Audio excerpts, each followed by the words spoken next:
have to say, if you're not standing, there's going to be push-ups and or burpees after this event. Let's hear it for everyone in the room. You play a great role in BEMA. And besides the burpees, for those not standing, consider it's a challenge to participate in something before next year. You may have noticed something special, someone special that isn't in the room today, and i.e. the reason I'm standing up here, Kerwin Brown. He's tending in a very important family matter, and he made the right choice to stay where he is needed. So lots of thoughts and prayers, fully support that, and we're keeping him in those prayers. He sends his best to everyone here. I know I text with him. I believe he talks to Emily about 100 times a day and lots of other people here. So as board of directors, we spent significant time this past term looking at the future of both BEMA and the wholesale baking industry. What became clear is that while our industry continues to evolve, the things that make BEMA special remain unchanged. Relationships matter, trust matters, and creating value for our members matter. These principles guided the development of BEMA's new strategic plan. Member value is our North Star, and voice of member is our driving force. You're hearing that now, and you'll see it demonstrated over and brought forward in the programming over the next 2 weeks. Yes, we're staying. Talk to the hotel already. We are good. 2 more weeks, and we'll get through all of the stuff that we need to. The board challenged itself to think beyond today's needs and focus on human technology, operational forces that shape our industry's future. The result is a plan focused on helping members navigate change while strengthening the connections that we've always defined as BEMA. Let's take a look back at some of the connections that were made since we were last together in Puerto Rico.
What a year.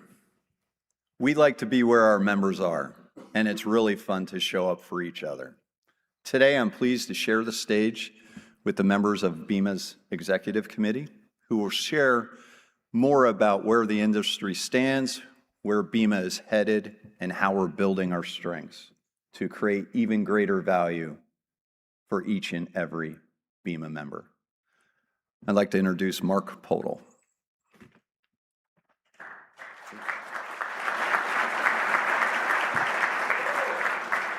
Thank you, Mr. Chairman, and good morning, everyone. I'm Mark Podol, first Vice Chair, and I'm happy to welcome you to this year's BEMA Convention. Our strategic plan is surrounded by 4 pillars. The first pillar of our strategic plan is financial and operational excellence. While this might not be the most visible part of BEMA, it is the foundation of everything that makes everything else possible. As stewards of your investment in this organization, Our responsibility is to ensure that BEMA remains financially strong, operationally efficient, and positioned to deliver value for years to come. For members, this means greater transparency, disciplined decision-making, and investments that are aligned with strategy rather than short-term opportunities. We're already taking meaningful steps in this area through initiatives such as IBIE revenue distribution investment, newly refreshed budget and audit policies, portfolio management relying upon vetted professionals with conservative guidance. In the coming years, you're going to see continued focus on succession planning, operational continuity, and we have heard your voice. Every dollar counts. Our goal is simple: build a strong, sustainable foundation that protects member investments and enables BEMA to confidently pursue new opportunities on behalf of the industry. Thank you very much. Wendy?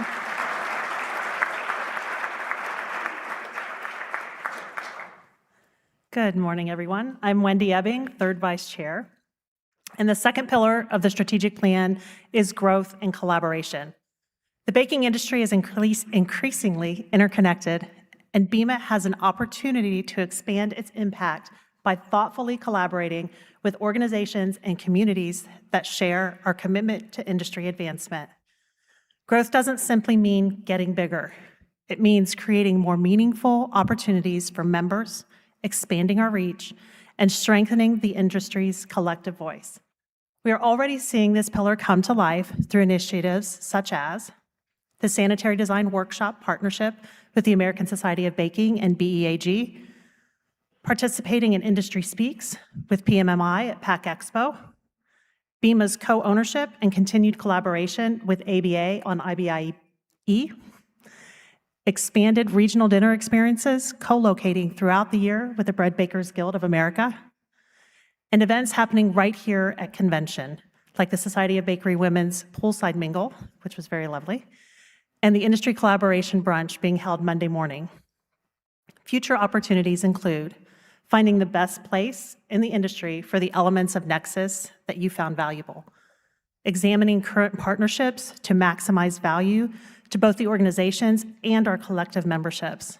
We have heard your voice. As we pursue growth, our commitment remains strong. BEMA will continue to serve as the industry's trusted connector while creating new opportunities for collaboration that benefit and add value to our members. Thank you. Eric.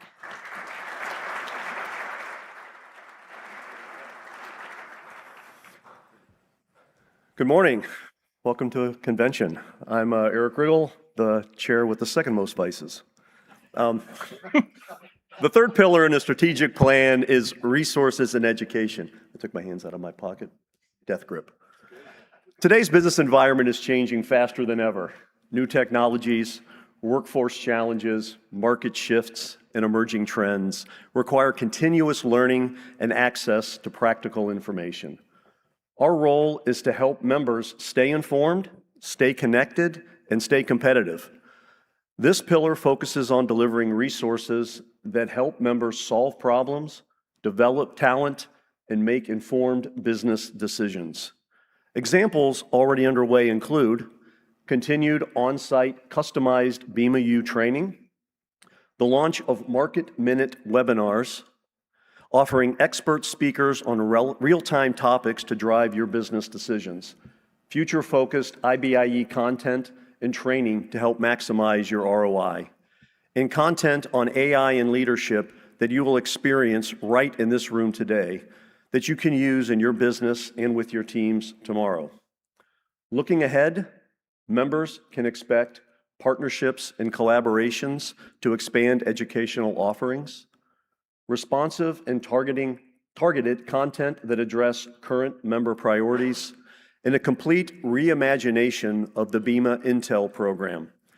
Intel is the abbreviation for intelligence, specialized, valuable information. Intel is more than quarterly data, and we want to know what that more means to you.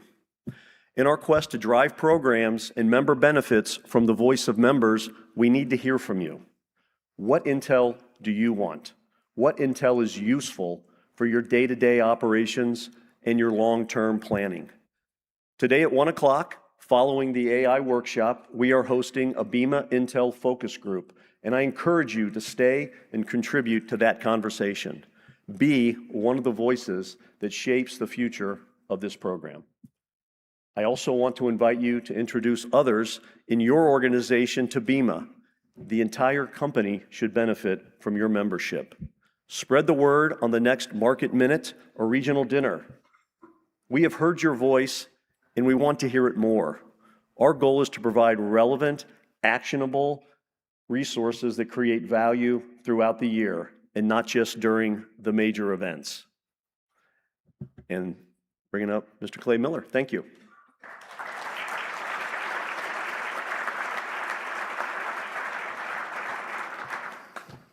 Aloha. I am Clay Miller, immediate past chair, so I'm the newest addition to that grumpy old man club, and I am super excited about that. The final pillar in the strategic plan is connection-driven experiences. If there is one thing that makes BEMA truly unique, it is our relationships. Connection has always been BEMA's hallmark. Many of the strongest connections are born right here at convention. The staff, board, and committees have been working over the past several months to deliver on all of the convention promises. I say promises because if you have been to BEMA Convention in the past, we have a high standard to deliver, to connect and educate you in a way that is superior to other gatherings. This includes your family, create exceptional value for you and your company. That is what you are in for this week. It's exciting. Everything we do, from convention to regional events, workshops, and gatherings at other industry events, everything should create opportunities for meaningful connection. We're already enhancing these experiences through efforts such as delivering flagship success at convention, the dinners, the experiences, the content, all exceeding expectations. Integrating Baking Industry Forum into the Baking Tech portfolio, otherwise known as BIF, leveraging our leadership input to create a premier networking platform at IBIE 2028. And in the future, you'll see continued uplift and diversity of programming at events, a more intentional portfolio of high-value events and experiences. We have heard your voice. Every BEMA experience should be intentional. Back to you, Mr. Chairman.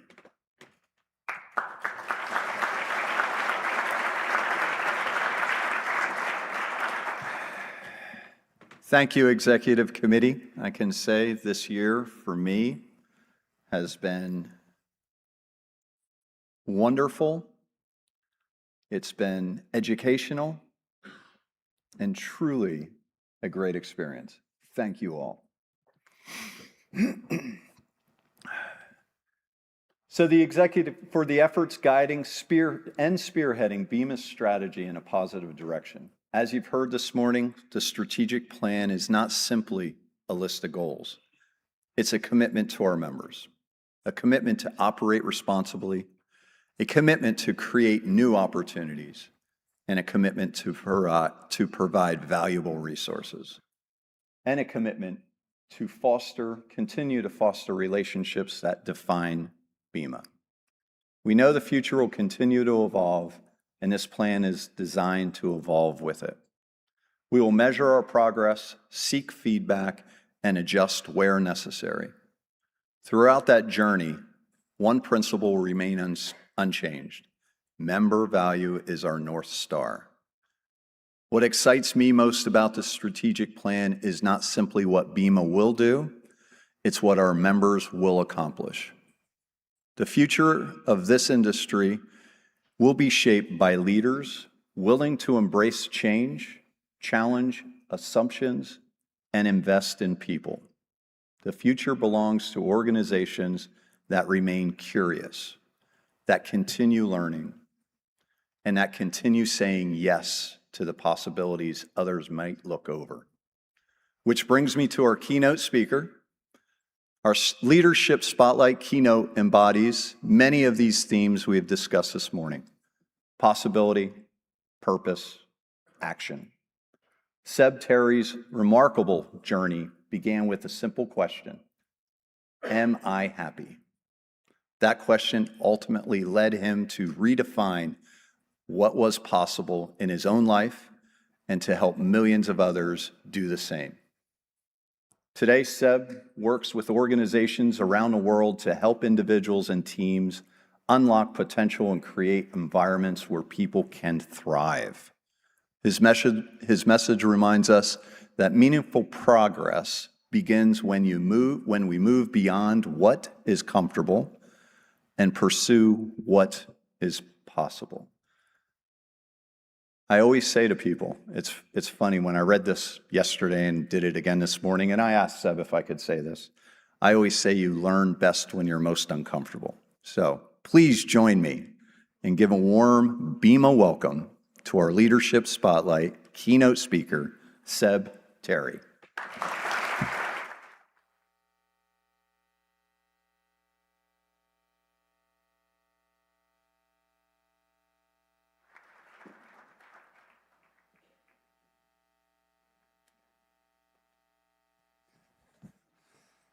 Good morning. How's everyone? Fantastic. I've been sat on the side of the room there this morning, and when everyone got up and stood up and got a round of applause, I thought that was wonderful. I was sat still, and I really wanted an excuse to stand up. So for anyone else who has just remained seated, would you like to stand up for a second, and we can give you a round of applause as well? I saw you two ladies. Congratulations. Is there anyone else? Just the three of us. Okay. I'm Sebastian, and I think that's actually why we're here today, to connect, to be seen, to be heard, to be valued, to be given a voice. I think that's, as humans, very important to us, and I think my story reflects that a little bit. I'm not from here, of course, as you can tell from my accent. I am from Texas. Yeah, that's right. I'm Australian. And when I was 25 years old, I was in Canada, and in the middle of the night, the phone rang. And it was one of those phone calls that no one wants to get. On the other end of the line was a good friend of mine from Sydney, Australia, where I am from. And he broke the news to me that one of my closest friends growing up, a guy called Chris and I had gone to school together. We played rugby together. We surfed together. We drank plenty of beers together. Chris, overnight, at the age of 24 years old, had died. That was the phone call I got. I don't remember the rest of that phone call. I remember putting the phone down, sitting next to it in the middle of the night in Canada, contemplating a lot of these questions that I think we tend to in this situation. Why am I here? What is it that I'm doing? Am I happy? Whatever it is I'm doing, does it even matter? And the more I thought about these questions, the more confused I became about everything. But there was a hypothetical in my mind that just popped up. And it allowed me to think a little bit differently. And it was this: if Chris somehow had the foresight to know that he would only ever have 24 years on the planet, would he have lived the same way? Or, given another 24 years, would he have changed a few things? Now, ultimately, I think the question was, did he live with regret? And I never asked him this question, of course. I never got the opportunity to ask him. But I thought about his life. Chris loved his family. He loved his friends. He loved team sport. He liked being a big kid. He liked having a beer or two. Rightly or wrongly, by anyone else's code, Chris lived a life that very much reflected his purpose, his values, his mission. He was authentically himself. It was a life far too short, but really well lived. I don't think he would have changed anything. I then, in the middle of the night, in Canada, sat on the floor next to the phone, asked myself the same question. If today was my last day, could I look back at everything that I had done up to this point and say the same thing, that I wouldn't change anything? Ultimately, was I living with regret or not? And I'd never looked at my life from that perspective before. And almost instantly, I realized I would change everything. I was 25 years old. I had no idea who I was. I didn't know my values. I didn't know what I stood for. In fact, I realized I stood for nothing. I didn't have any meaningful goals. I didn't feel connected to purpose or passion or other people. I was genuinely unhappy. And it took this moment for me to realize it. And I thought, well, if this is true, how do I become happier? And it's a great question, of course. And I didn't know really any better at the age of 25. So I just picked up a piece of paper and a pen. And I began to jot down a list of things that I hoped might make me smile more often. A list of things that I hoped would allow me to connect to people in ways that I hadn't before, myself in ways that I hadn't before, perhaps even this sense of meaning or purpose. And as I gave myself permission to begin this list, one thing turned into 10 to 20 to 50, and sure enough, there were about 100 things on this list. And I decided in that moment, if I'm serious about trying to improve my life, I'm going to drop everything in it, everything to pursue the list. And so I did. I can tell some of you are judging me already, and that's completely fine. The next day, I decided that I would fly to Las Vegas because I'd always wanted to marry a stranger there, which in your country isn't too hard. The short version of the story is I met an exotic dancer called Crystal in a pool of mud, and I proposed to her, and she said yes. And I said, why? And she said, I'm not working tomorrow, which was good enough for me. So I found this, the Say I Do wedding drive-through chapel. It came with a stretched Hummer, an Elvis impersonator. I don't know any of these people. They just showed up. And so they became the wedding party. It was all going so well until I realized someone crucial to the ceremony didn't turn up. And that was, of course, Crystal, my fiancée. I don't know why you're laughing. That is a sad moment for me. And I thought, how am I gonna change? How do I get around this? And so I looked down at the crowd and I just quite genuinely asked, is there anybody else here who would consider marrying me for the day? Please. And would you believe there was somebody, her name was Shivali. Shivali was the receptionist of my hostel. As it happened, she had always wanted to marry someone for a day as well. She was just looking for someone with fashion sense, I think. And so she hopped on top of this stretched Hummer. Elvis was fantastic. Sort of here in the background, he sang in the Ghetto, Suspicious Minds, A Little Less Conversation. The crowd are going crazy in the background. And then he asked us at the end of the ceremony to walk to the end of the stretched Hummer to kiss, to symbolize our lifelong commitment to one another. That was the first and last time we ever touched. Which answers that question you might be wondering. And the answer is no, we didn't. So this was my first check from my list. And in and of itself, does that change the world? Is that impressive? Is it motivating or inspiring? Does it galvanize positivity and progress in the world? No. It doesn't for you. It did, though, for me. I realized that in this moment that I'd achieved plenty of things before. We all do as we naturally navigate our way through life. This, though, was the first time I'd ever done anything that I really wanted to do. Everything else had been things that other people had said I should do. There's nothing wrong with that. Of course, that's how society works at large. But I'd never, on top of those goals, thought about what was important to me. Taking away all the materialistic elements, Elvis, Las Vegas, etc.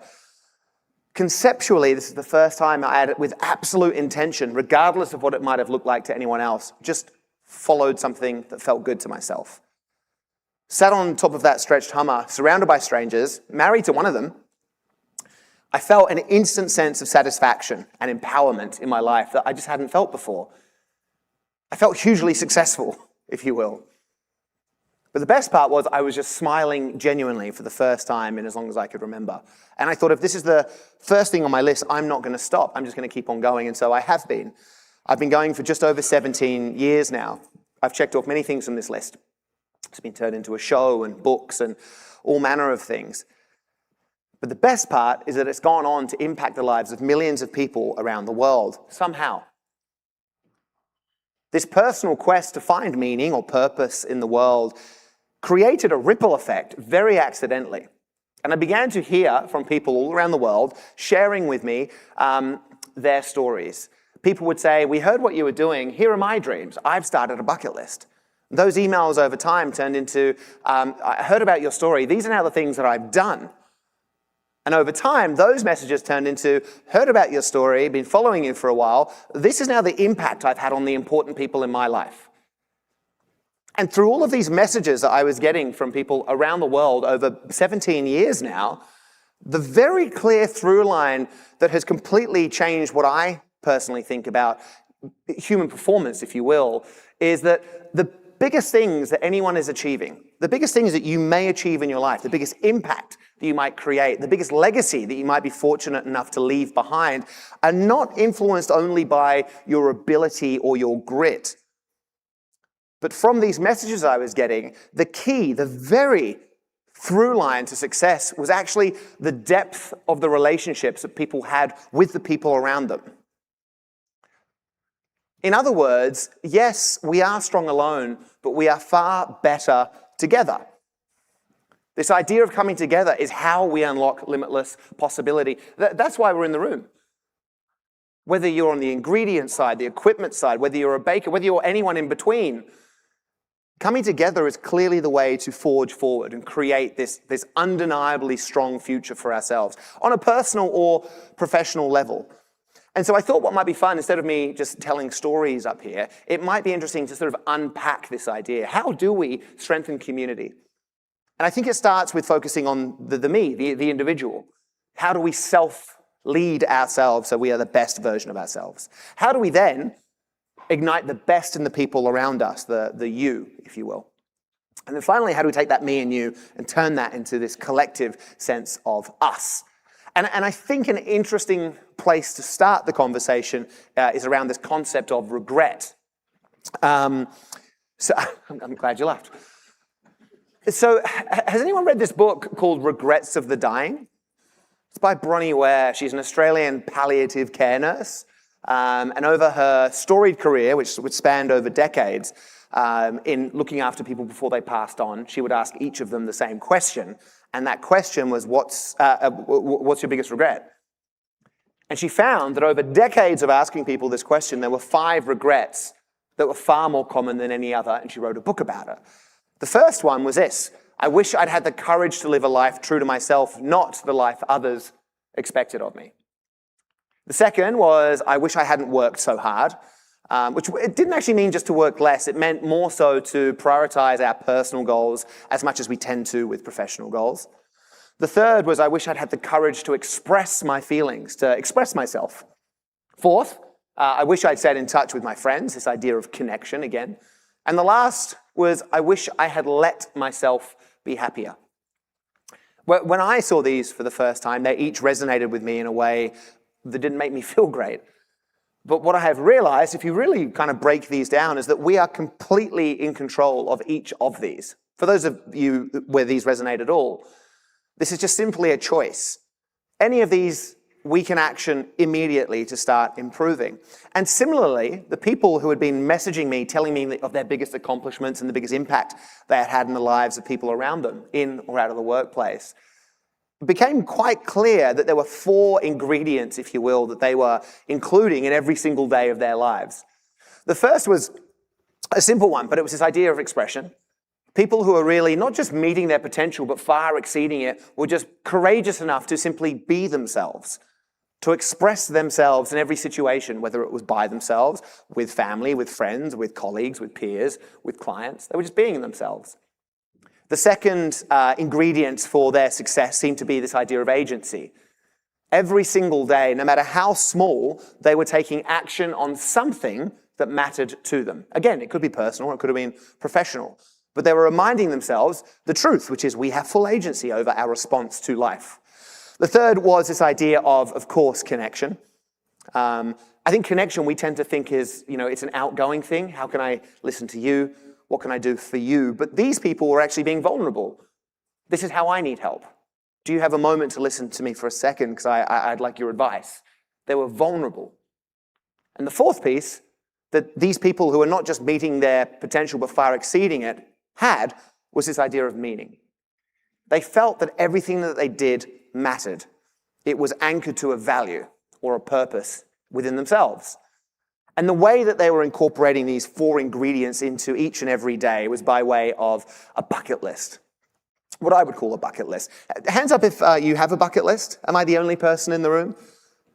I guess, okay, great. And I think, thank you for sharing. That would have been awkward otherwise. I think a bucket list might sound cheesy. So you can just drop the word bucket. It's just a list of things that we deem important to us. I think there's definitely a rebranding that could happen around this. We think bucket list and we think jumping out of a plane naked or wrestling a bear. Naked, maybe. And I think it could be both of those things, but I think the truth is that a meaningful bucket list is simply a list of goals that represent every single aspect of our life. So it can be adrenaline and travel related, of course, but equally it could be romantic love, key relationships, personal development, professional development, contribution, as in giving back to the world. And I think as individuals or families or businesses or this group, if we understand what those basic tenets are, those aspects are, we can then start building a meaningful list on top of that. And as I'm sure we've all felt at some point, whether it's recently or not, when we throw our efforts at goals that we deem important to us, we begin to feel good. There's this idea that dopamine, serotonin is released into the body from the very moment we identify a goal, not even achieving it. Dopamine and serotonin reduce anxiety, regulate depression, allow us to feel a greater sense of self-efficacy, allow us to literally, physically smile more. Serotonin and dopamine are released into the body from the moment we identify a goal. And so the question sort of begs, for me at least, is, well, why do we wait? Why is it that we wait for something generally darker, heavier in our lives to consider something better? Why is that such a common story? It's a very common narrative that we hear in our society. Someone who has gone through something heavy, losing someone close to them, coming close to losing their own life, being diagnosed with, let's call it, cancer, going through a very hard professional transition or even just heartbreak. And it's these people, and I'm sure there are some in the room, who have gone on to do things that are meaningful in their own lives, that have had an impact on others. Whether it's starting a business, going back to school, saying I love you, having a family, saying I'm sorry, buying a ukulele and learning how to play Somewhere Over the Rainbow. Why do we typically wait? And the answer is we don't have to. We can learn from the people in our lives who have made a big difference. The number one thing in my life that I'm grateful for are my friends. I'm inspired by all of them. One of them is called Tal, T-A-L, Tal. His story I think is worth mentioning. Tal, a very flamboyant flight attendant, in the peak of his health, at 32 years old, went to the doctors for what he thought was a routine checkup. The doctor found something. A few tests later, Tal got asked to go back in for a face-to-face conversation with his doctor, who broke the news to Tal that he had a very aggressive stage 4 cancer. That was incurable. Tal, at 32 years old, was told he had 6 months to live, and that there was nothing the doctors could do about it. The doctor said to Tal, I'm so sorry, we can't help you. We just suggest you say your goodbyes to your family and friends. At 32, Tal, driving home, processing this awful news, decided that he wouldn't just go home and say goodbye to people for his last 6 months. He would take life by the horns and prioritize the number one goal that he had always put to one side. And for Tal, it was to go on a global shopping spree. That was number one on his bucket list. All our lists are different. The only issue for Tal was that he had no money. And so, instead of going straight home, he actually stopped off at 4 different banks on the way home and applied for 4 separate credit cards, which he got within 2 weeks. He told me it's very easy to do that in your country. And then 2 weeks later, he took off for a global shopping spree as a 32-year-old with 6 months left to live. And he went everywhere. Milan, Tokyo, Paris, Sydney, London, maybe Hawaii, just buying shorts, suits, shoes, jewelry, watches, cravats, bow ties, hats, everything and anything he wanted.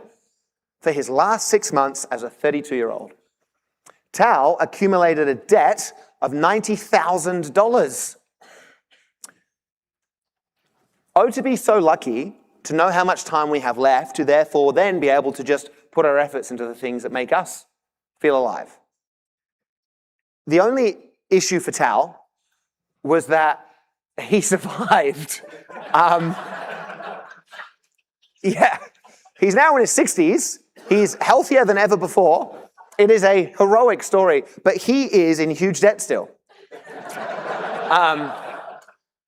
Huge debt, but he is impeccably well dressed at every event he goes to. What a story. And as he was telling me this story, I was so curious, like, what was the thing that allowed him to do his goal? What was the unlock? Was it the fact that he had a physical cancer in his body? And clearly it wasn't.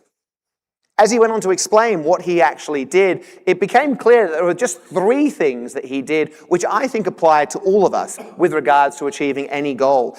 Number 1, he just became extremely clear on what his goal was. There was no vagueness about it. He was very specific. The more vague our goals are, whether they're personal or professional, the less chance there is of us achieving them. Tal knew exactly what he wanted to do. Shopping spree, last 6 months of his life, go everywhere, buy everything. He then told somebody about it, his friends. He created accountability. When we tell someone and share a goal with others, we feel accountable. It is the most potent goal-striving, goal-achieving tool that we have in our arsenal, other people. And finally, he just did something about it. He took that first bold step. The key to Tal's success, and many more successes that he's had since in his last 30 years, is that he identified a goal clearly, he told someone about it, and then he did something about it. And I thought, well, this is such an easy framework. Does this apply to anything that I've done? So I looked at my list, and I looked at number 98, which is to get onto a red carpet. I've always wanted to be on a red carpet. I think it's egotistical. It's very shallow, that's for sure. And I was never getting any invites. And so I thought, I'm just going to be honest with you, I'm just going to have to crash the red carpet. So that was my goal, crash a red carpet. I went to Google, I Googled red carpet events, and the first one that popped up was the Cannes Film Festival. For those of you who don't know, it's in the south of France, and it's bigger than the Oscars from a media point of view. And the image on Google was this long red carpet, and it looked amazing, and I thought that'll do. So I then told all my friends that this is what I'm going to try and do. I'm leaving for France in a few days, and I left using my credit card, just like Tal. That was my bold step.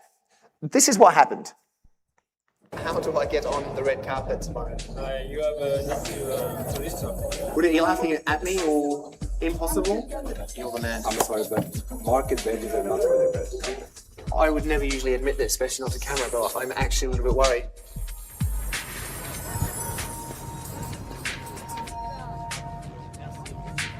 Good luck.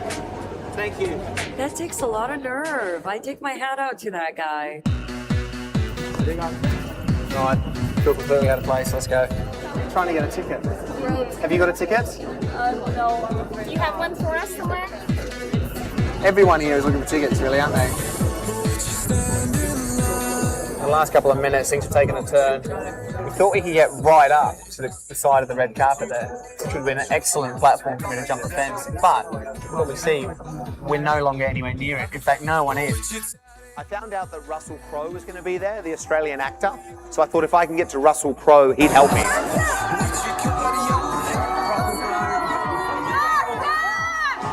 Russell, it's me, Sebastian! Russell, it's me, Sebastian! Talking to me like this. It's just over there. He'll come to me. Sorry.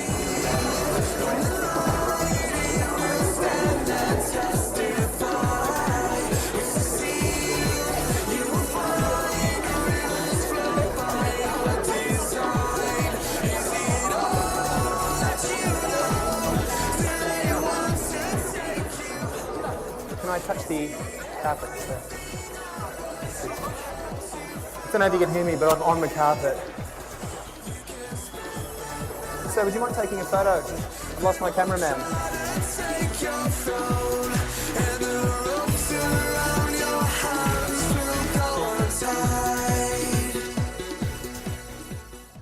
Okay.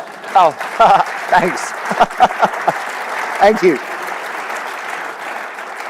I'm glad you laughed. I think that is a funny story, but I think the reason I share it is because it speaks to something which is true for all of our goals, no matter what they are, again, personal or professional. Usually, a goal takes us to a place that we might not have been before. It's something new, it's novel. And to get there, we have to step away from sort of what we know into this area where we're feeling more discomfort. And in those moments, there's a tendency for us to feel self-doubt, trepidation, anxiety, all of those things. Physically even, we get sweaty palms and our heart rate rises.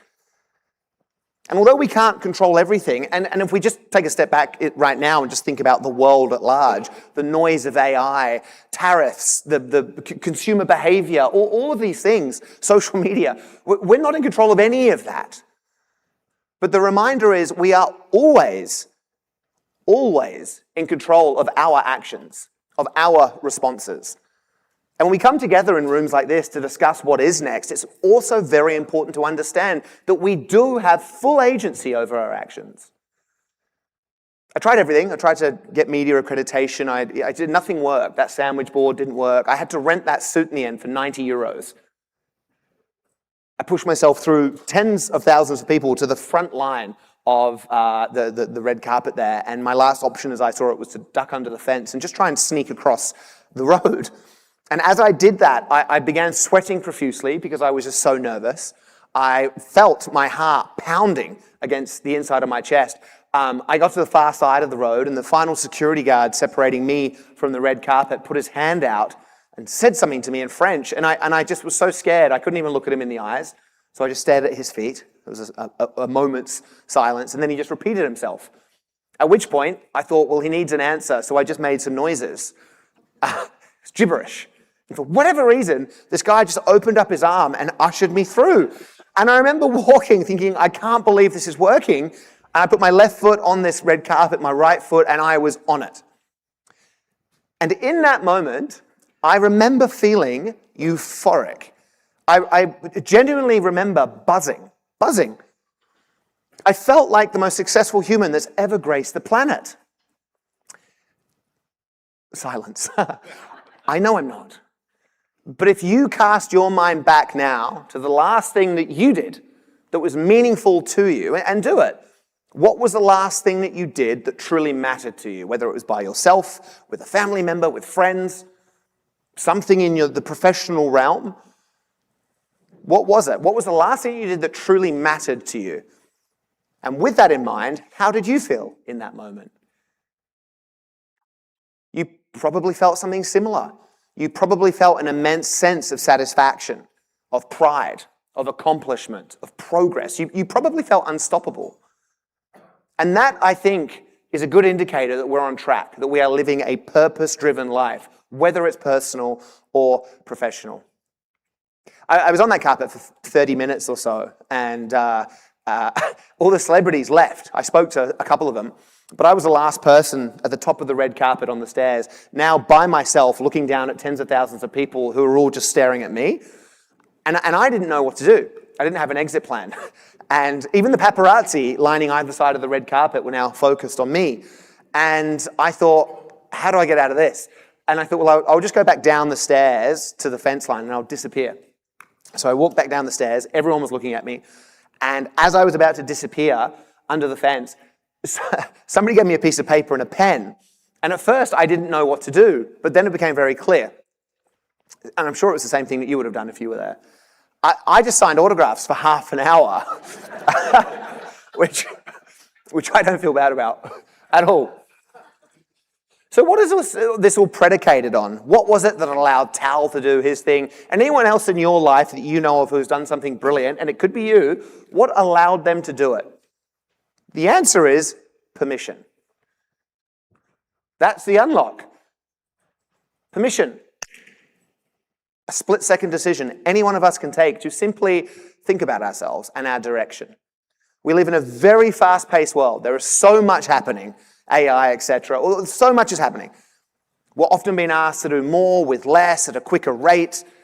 We have to press pause and simply, at first, reflect. It's so important. How did we get here? Through the personal or professional lens. As you sit in the seat, you can think about this. What are the things that have got you to this moment in your life?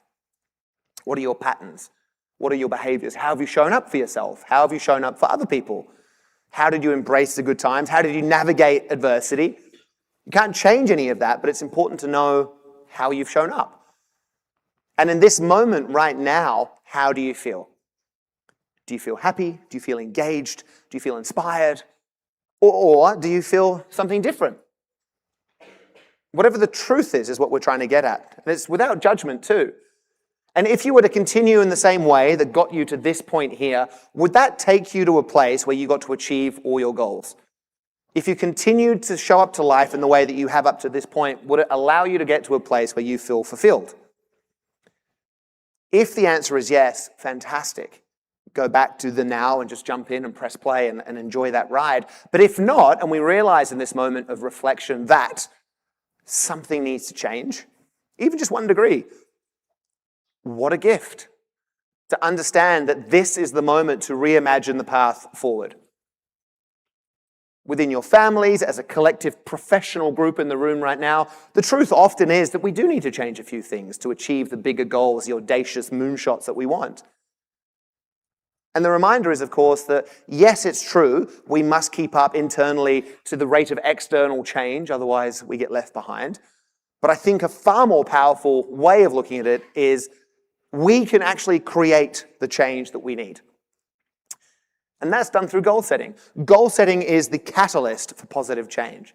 And a question that I love to use as a prompt anyway is, what's on your list? What is on your list? I've asked a few of you outside, but would anyone in the room right now like to just share something that's important to them, a goal they haven't yet achieved? Go. Does anyone in the room have a goal? Yes, sir. Oh, walk to Kilimanjaro. Fantastic. Has anyone in here done that? I did it once. It was awful, but don't let me stop you. It was, it's a great challenge. What else? Surely not just one person in the room with a goal. Yes? Have more babies. Have more babies. Wow. How many are you up to right now? Just one. Just one. Wow.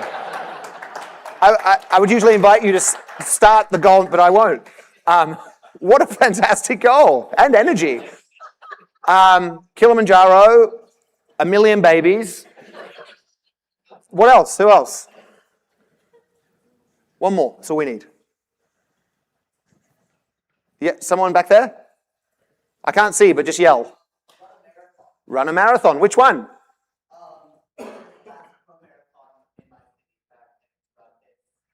Are you signed up for it? Okay. Would you sign up now? Okay, great. Well, that's a good point. That's a really good point. Do you know what's interesting about that question, what's on your list, whether it's a marathon, 1 million babies with a beautiful wife, Kilimanjaro, which I support? As soon as you ask somebody what's important to them, what do you dream of, what's important to you, what's your ambition, you turn the conversation from me to you. As people, we all have a huge, profound impact on the people next to us. There's a ripple effect, and we can inspire and influence behavior. And so if we ask the right questions at the right times, I believe that we can also create positive change. In the US right now, 38% of employees feel underappreciated. 77% said they would work harder if they received recognition. Employees who feel valued are 4.6 times more likely to try harder, which is good, of course, for the bottom line of any workplace. Now, I'm not saying this to suggest anyone in here feels like that. Maybe you do, maybe you don't. But if we just zoom out and we stay away from sort of the organizational perspective, but as people, very clearly, this is showing us that as human beings, if we are appreciated, if we are recognized, if we are acknowledged, we perform better, we feel better. That is good for the individual, but it's also good for everyone around us too. So how do we actually create environments where people do feel acknowledged and appreciated and valued? And I do think genuinely it comes down to asking the right questions.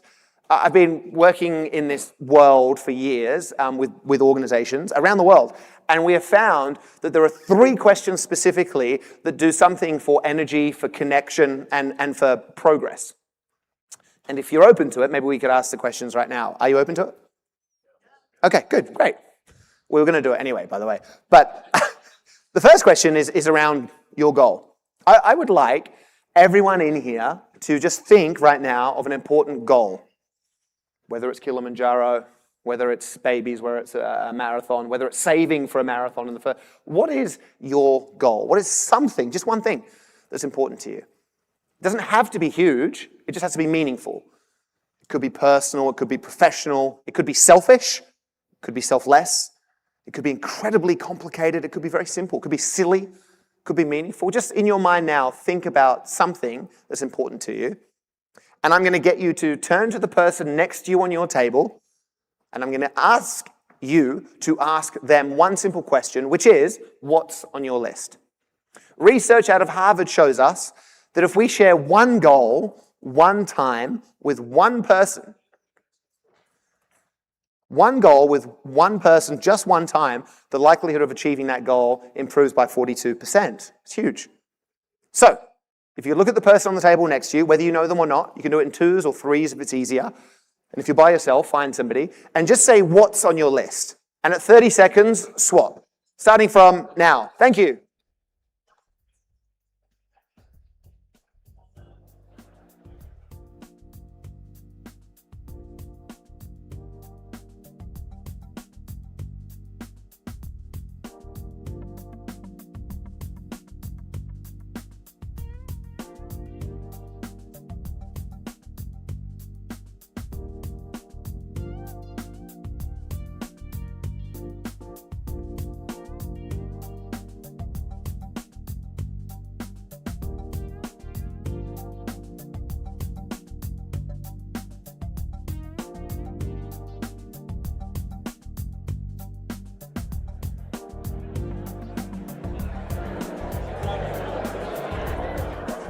Ten seconds.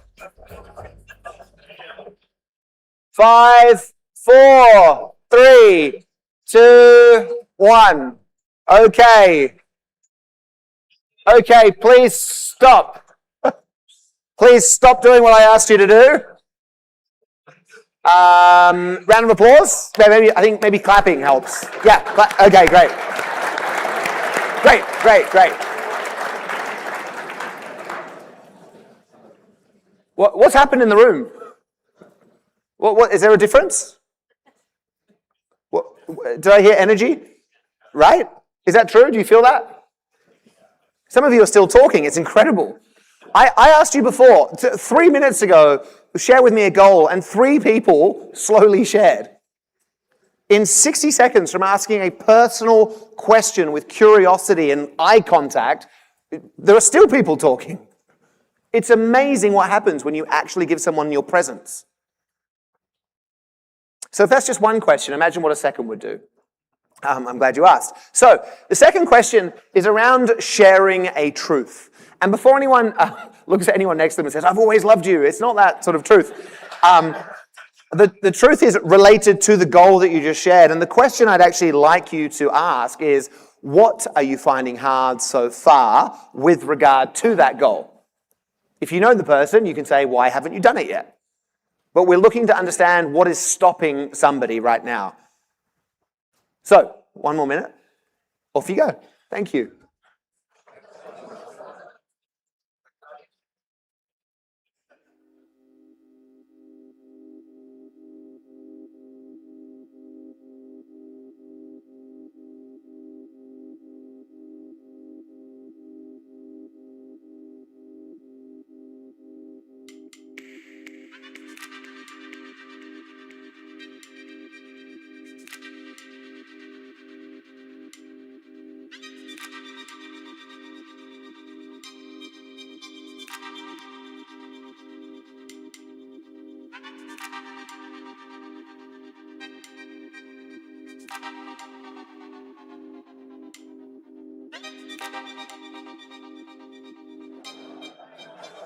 Ten seconds left.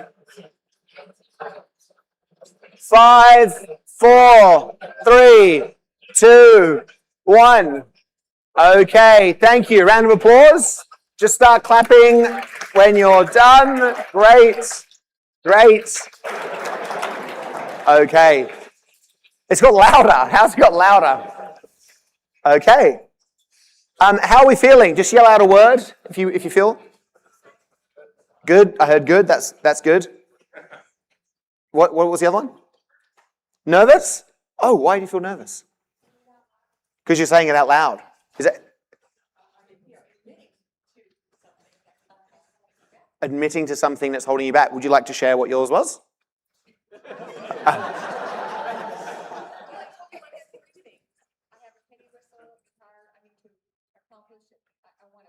You have a penny whistle and a guitar, and you want to learn to play?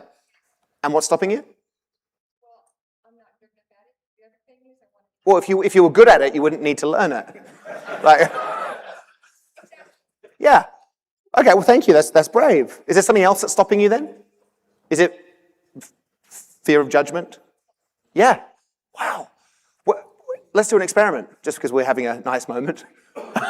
What's your name? Yes. Katie. Peggy. Hi, Peggy. Would you want to stand up for us quickly? Okay. A round of applause for Peggy. It's great.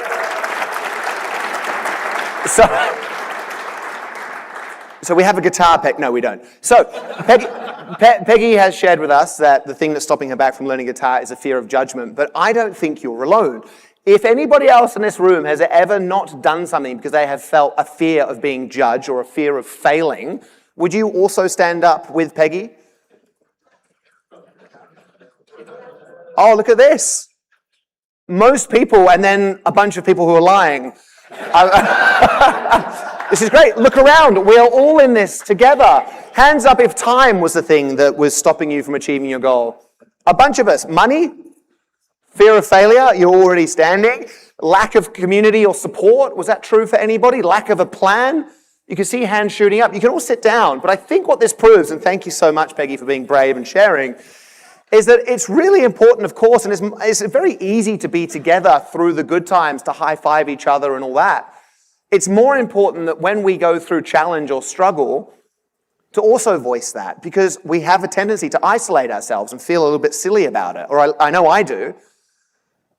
When we share our goals and when we share our challenges with people in the same group, whether it's our family or a professional room like this, we suddenly feel supported. That's important. And it lends itself to this idea of accountability being a crucial thing for us to be able to achieve our goals. And that, of course, is the last question that we're leading to now. If we have an accountability partner, somebody who you can talk to ongoingly about the same goal over an extended period of time, the likelihood of that goal coming to life improves by 95%. Wow, exactly. It's crazy.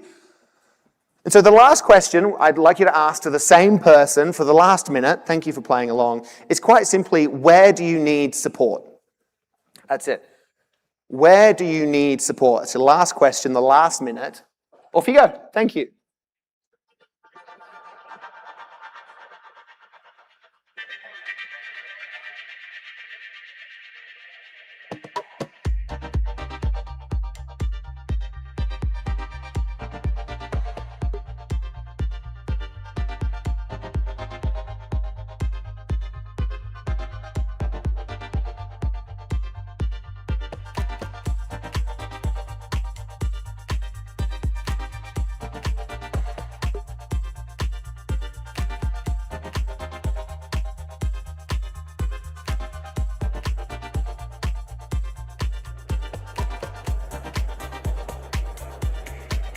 $15 seconds.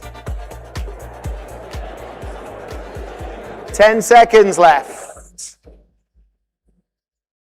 5, 4, 3, 2, 1. Okay, thank you. Round of applause for yourselves. Thank you.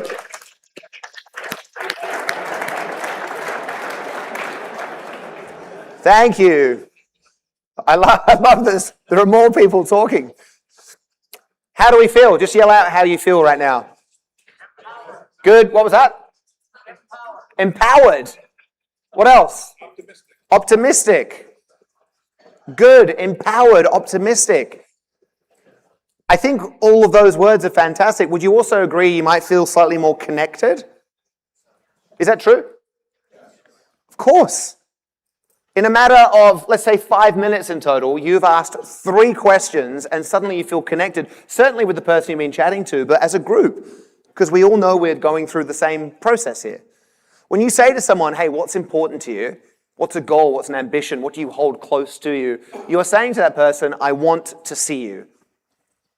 When you ask that same person, what are you struggling with right now? You are saying to that person, well, I hear you. And as we found with Peggy, me too. I'm not the only one who struggles with a fear of failure or judgment, or I'm not the only person who's trying to get more money to do a marathon, or I'm not the only person who doesn't find enough time in my days to do. We're together. And when you say to that same person, where do you need support? You're saying very clearly, I'm with you. I'm here for you. I see you. I hear you. I'm with you. That is the bedrock of any form of connection, whether it's your family, whether it's your local geographical community, whether it is your business, whether it's us in the room right now. For progress, we have to connect on this slightly deeper level. And for anyone who feels that they don't do this often enough, you don't have to do this by any means, feel free to scan that QR code. It will ask you to share your goal with me. And I will get back to you in 4 days and just say, how are you doing with your goal? And I have found that over the years, people have not only achieved the goal that they share with me, but they've gone on to achieve many more things. And I'm friends with lots of people now, which is nice. With that said, what's clear, I think, is that when it comes to goals, that they just simply aren't a solo adventure, no matter how much you think they might be. There's a ripple effect that is created that touches the lives of people when we strive for goals. And equally, we can't ever really achieve anything by ourselves. Yes, there are a few examples, but generally speaking, we need community. We do. And an interesting example to showcase this is number 23 from my list. I always wanted to deliver a baby. No? Well, just for anyone who just thinks I'm weird, I wanted to see a human take its first breath on Earth. And so that was that. And I got an email from this lady in the pink, Tara. She's Canadian. And she said, I've been following your journey. I'm due to give birth any moment. If you come to Canada, you can help me deliver my child. And guess what I said? Yes. So I got my credit card out and I flew to Tara's hometown in Canada called Regina.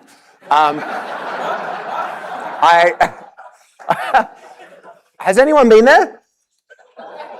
You have? What were you doing there? Huh? Truck driving. Oh, you were just going through.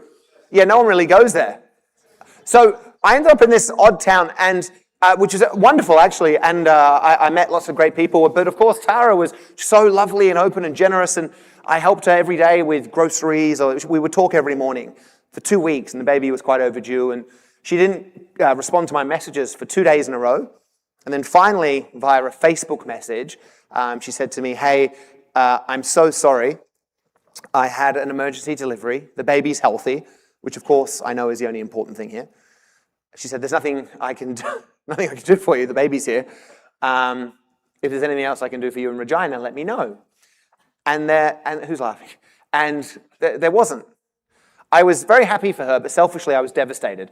I was in this oddly named town, and I didn't have a contingency baby to deliver, and I didn't know what to do. But what had happened is that the Canadian media had started following my story, and this show called Canada AM, a morning breakfast show, like a Good Morning America type of thing, contacted me, and they said, would you come on the show in the morning? We'd like to interview you about your journey. And I said, sure. So I ended up in this TV studio with lights almost as bright as these ones, and I was sat on the couch next to Seamus, the male anchor of the show. This was a national story in Canada. I don't know how it became national, but it was. And Seamus, this male anchor, was sort of a little bit negative. He didn't have a great energy, and he didn't speak to me. And finally he said, we're going to go live in 3, 2, 1. He said, welcome to the show, Seb. My first question for you is this. You must feel so stupid. And I thought he was sort of joking, but he sort of wasn't. And I just felt really silly. And I tried to be witty to get around it. And I said, I just feel like an irresponsible father. And for 5 minutes, this guy just ridiculed me on national television, coast to coast, Canada. I just felt stupid. And at the end of the interview, he said, so Seb, thanks for coming in today. My last question for you now is, now that you've failed, what are you going to do? And I sat there and I was so confused, and I was also very angry internally. And I thought about his question. In that moment you sort of get on occasions where time just pauses. And I thought about his question live on this interview. Now that you've failed, what are you going to do?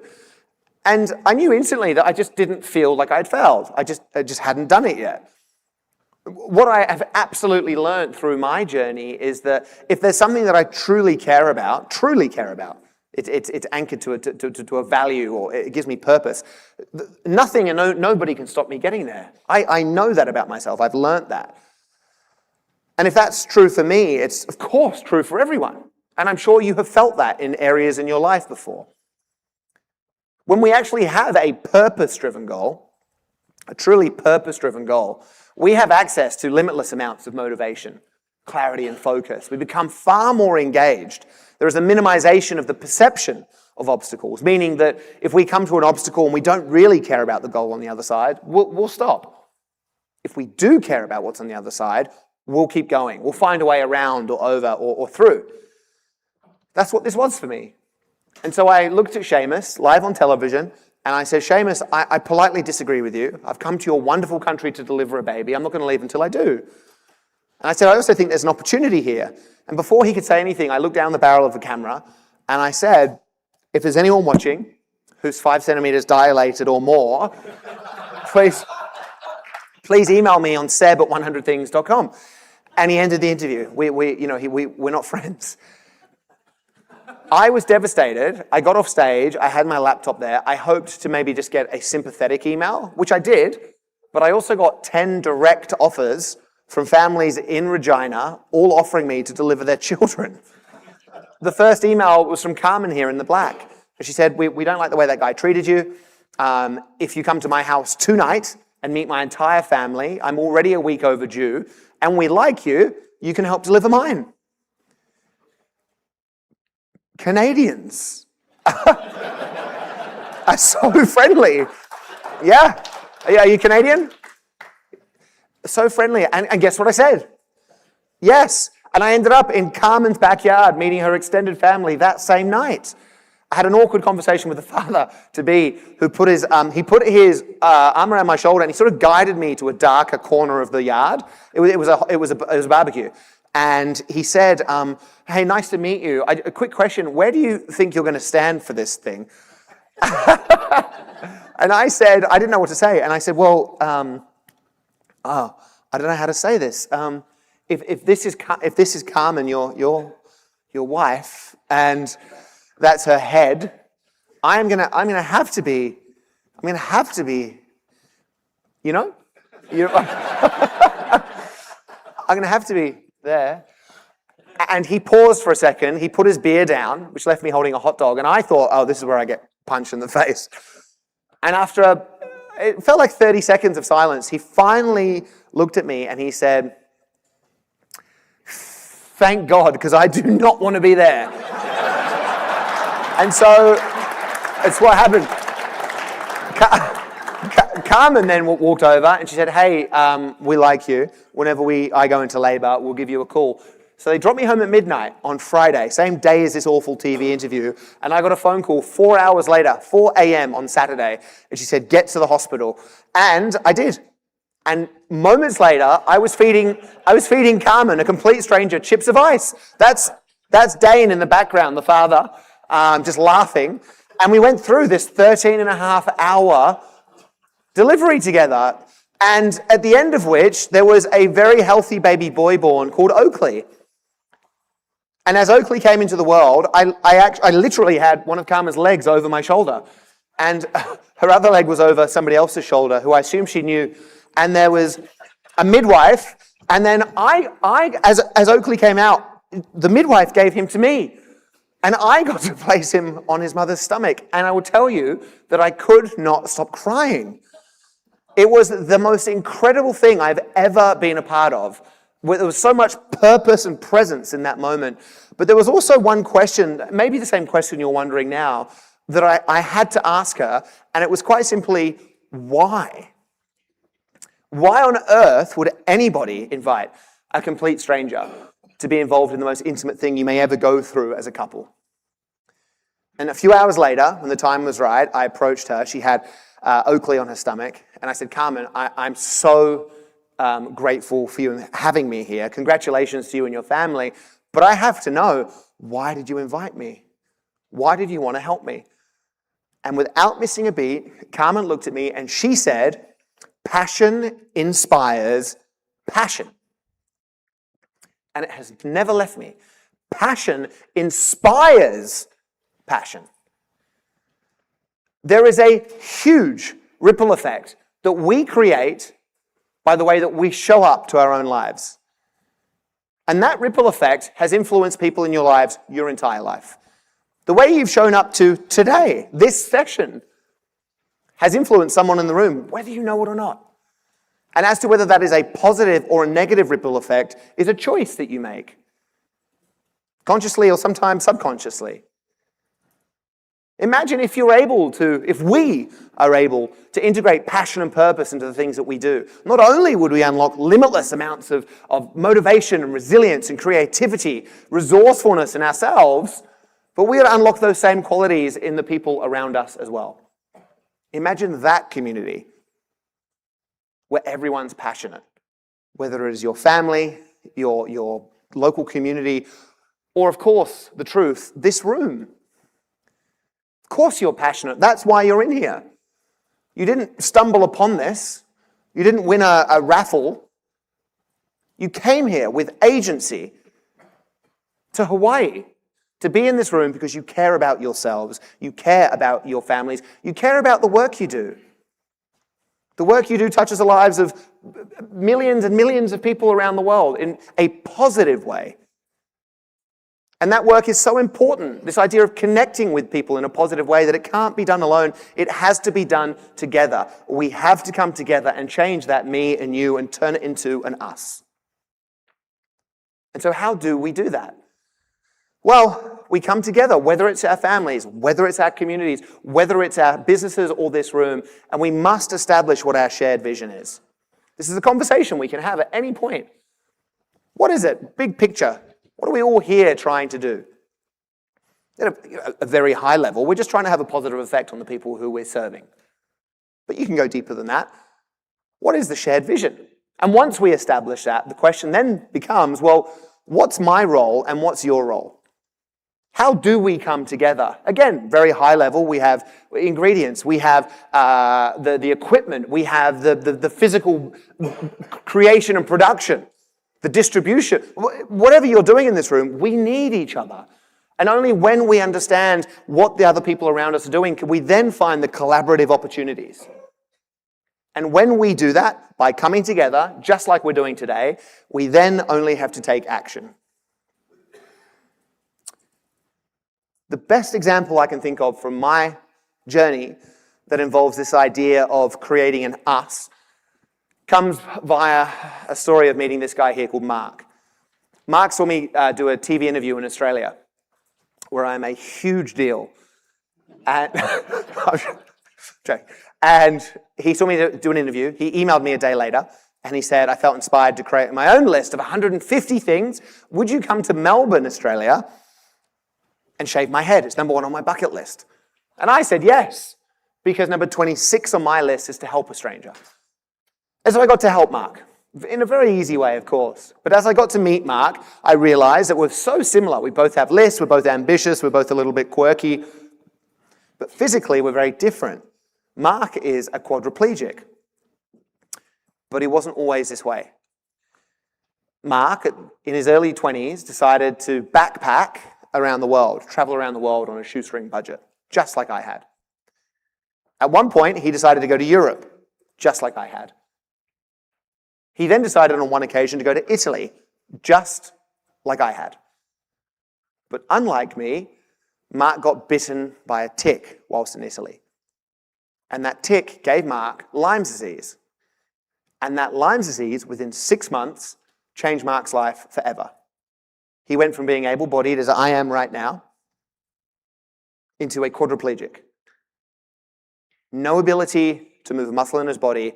Mark cannot speak. His carer, who was telling me this in person, was explaining to me that the emails Mark and I were having in preparation to meet in person were done so through a laser tracker on his forehead that would track his eye movement on a giant digital screen at the end of his bed. It would take him a day to write me an email, but he was doing it every day, long, lengthy emails.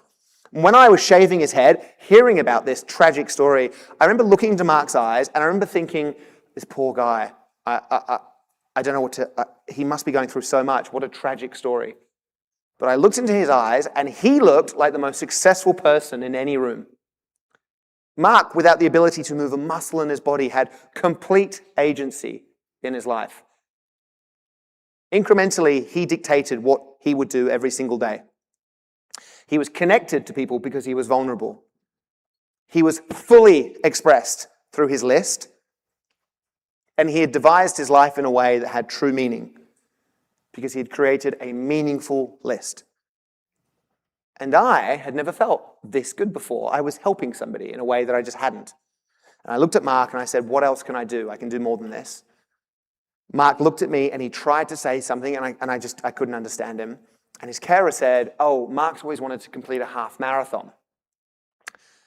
And I didn't know what to think. And I took a step back and I looked at Mark in his heavy wheelchair and I just didn't get it. And I said, that's cool.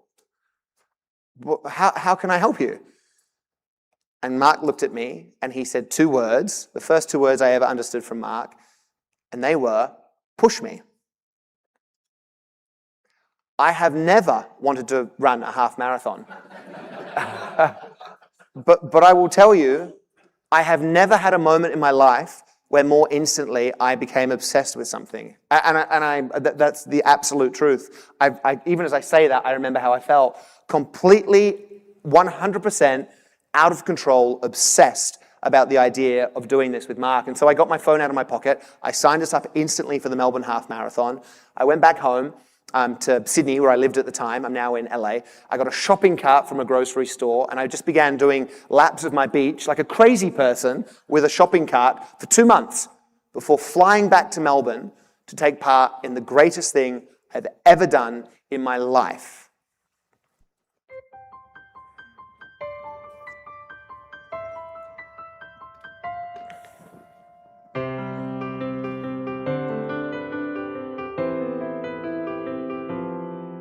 I guess I just woke up to a different day.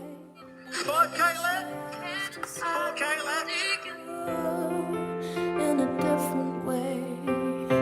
And you were never to know that your red light was my cue to go. And you were never to see.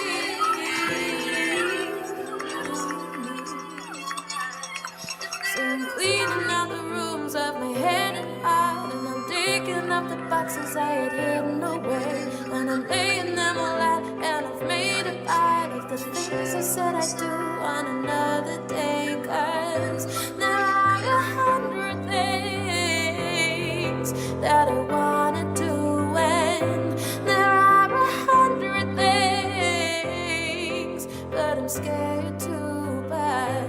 If there is anything I have learned from you, is that another day now could be too late, so I won't wait.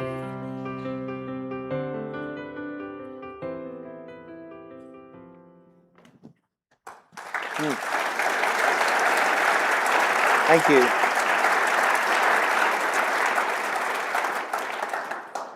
The greatest thing I've ever done in my life. And Mark says the same thing from his perspective. As people, very clearly, we're here to connect with one another. We have the ability, we have the desire, just often we're not sure how, until we start asking people what's important to them. Mark and I have become very good friends. He sent me an email a day after, which I thought was just going to be a thank you email. It was in part, but he then said, hey, I found a bike race we should enter. Would you? We didn't win. The most incredible thing about this day, though, was not the fact that we finished. I could say it was the fact that we started, but even more so than that for me was what happened just after we started. 10 yards into it, other people, competitors who've been training for however long to get their best times, etc., saw what we were doing. And so clear was our shared vision that strangers decided to just help us. Strangers decided and just started to join us. People were pushing Mark, people were pushing me so I could push Mark. And by the end of the race, it had turned from a story of me and one other, Mark, into a story of us. There were 40 people as we crossed the finish line, all pushing Mark. That's why you're in this room right now, because you have your equivalent, personally and professionally. And the way that we're able to connect and really unlock limitless possibility is through genuine connection, human connection. I wish my story didn't start with Chris dying. That's my truth, though, and his loss inspired me to look at myself in a way that was truly important. I needed it. But the truth is, we've all gone through loss. We've all had adversity. We've all been through these darker moments in our lives, personally and professionally. We don't need to wait any longer. If you haven't already, this is the moment. And as we get to spend this precious time with us together on a beautiful island, this is the moment of permission to pause, connect with each other, and decide what happens next. And once we identify what that is, we just need to take action. And I guarantee if you ask one person in this room what's important to them before your time's out, and that you actually say, hey, I'd like to support you, magic will happen. And that's how we make this world a better place, and it's how we best serve people in our lives who we're meant to. So thank you so much for listening to my story. I appreciate you. Thank you. Thank you. Thank you. Thanks.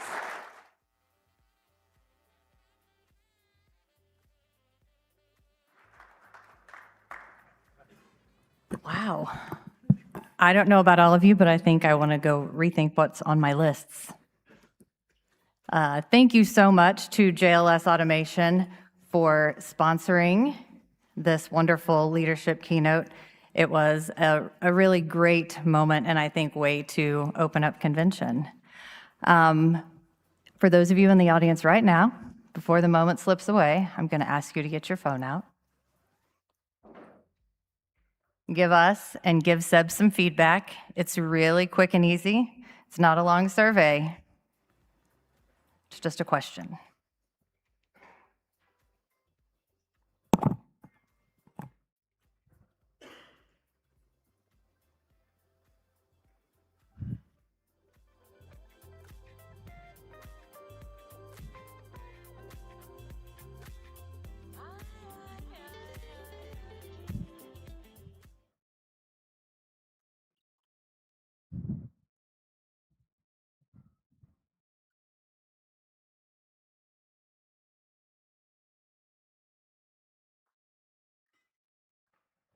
All right, I can't wait to read your responses.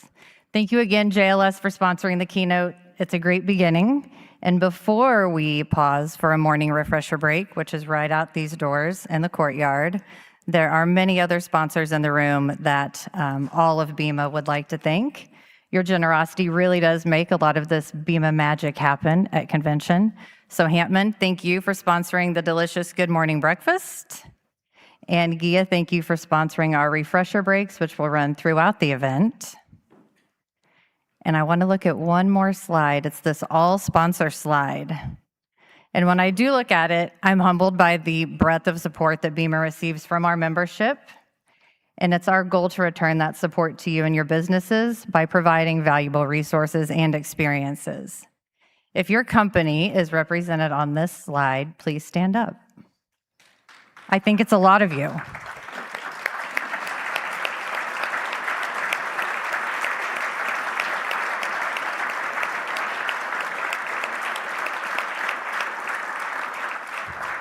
If you're standing right now, when you leave the ballroom for the morning refresher, please accept a small, delicious gift of thanks from BEMA. There's a table in the foyer. Wes and Ella will be out there to thank you, and there's a treat for each one of you. So with that, we will take a break. When we come back in the ballroom at 11, it's going to be an energetic and very exciting AI Spotlight workshop and luncheon. All back in here at 11. Thanks.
'Cause I can't breathe without your love. All these thoughts on my mind. Tell me how long until it's clear I'm out of breath.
Welcome back.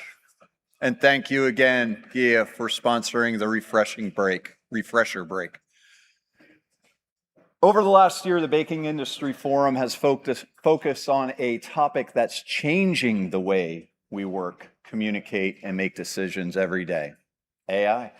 Artificial intelligence is no longer something to think about for the future. It's a practical tool that organizations can begin using today to improve productivity, solve problems, and of course, create new opportunities. Today's session is designed to move beyond the hype and into real-world applications. Whether you're just getting started or already experimenting with AI, you'll leave with practical ideas, useful prompts, and tools you can begin using as soon as you return to the office. Please join me in welcoming our speaker, John Lakefish.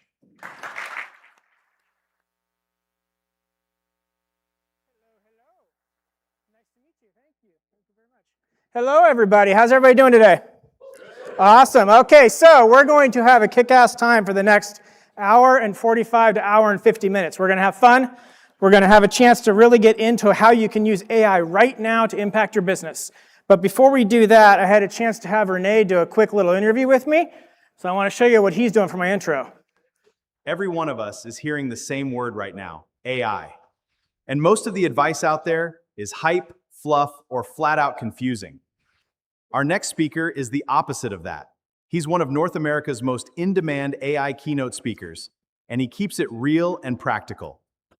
He brings 20 years of branding and marketing, live demos, and tools you can actually use the minute you leave this room. No tech background needed, just real results. BEMA, please put your hands together for the founder of Lakefish Group, John Lakefish. Thank you, Renee, for being my guinea pig. Way to go, bud. That was awesome. So here's what I want to share, because I absolutely love starting my sessions with a video of somebody in the room that's bringing me in to do the speaking. And what I love about this opportunity is this is literally three things. This is Renee's LinkedIn photo. That's it. I popped it into a platform called Gemini, which is Google. And I said, hey, can you adjust his clothing so he looks like he's on the beach in Hawaii? That's what they created, that image. Then I went into Claude, my #1 AI platform, and I will encourage you all to sign up for it. I went into Claude and I said, hey, Claude, you know everything about my keynotes and my workshops and how I train people to use AI right now to benefit their businesses. Can you create the intro that Renee will do when he introduces me to the room? The words that you just heard, 100% copy-pasted from Claude.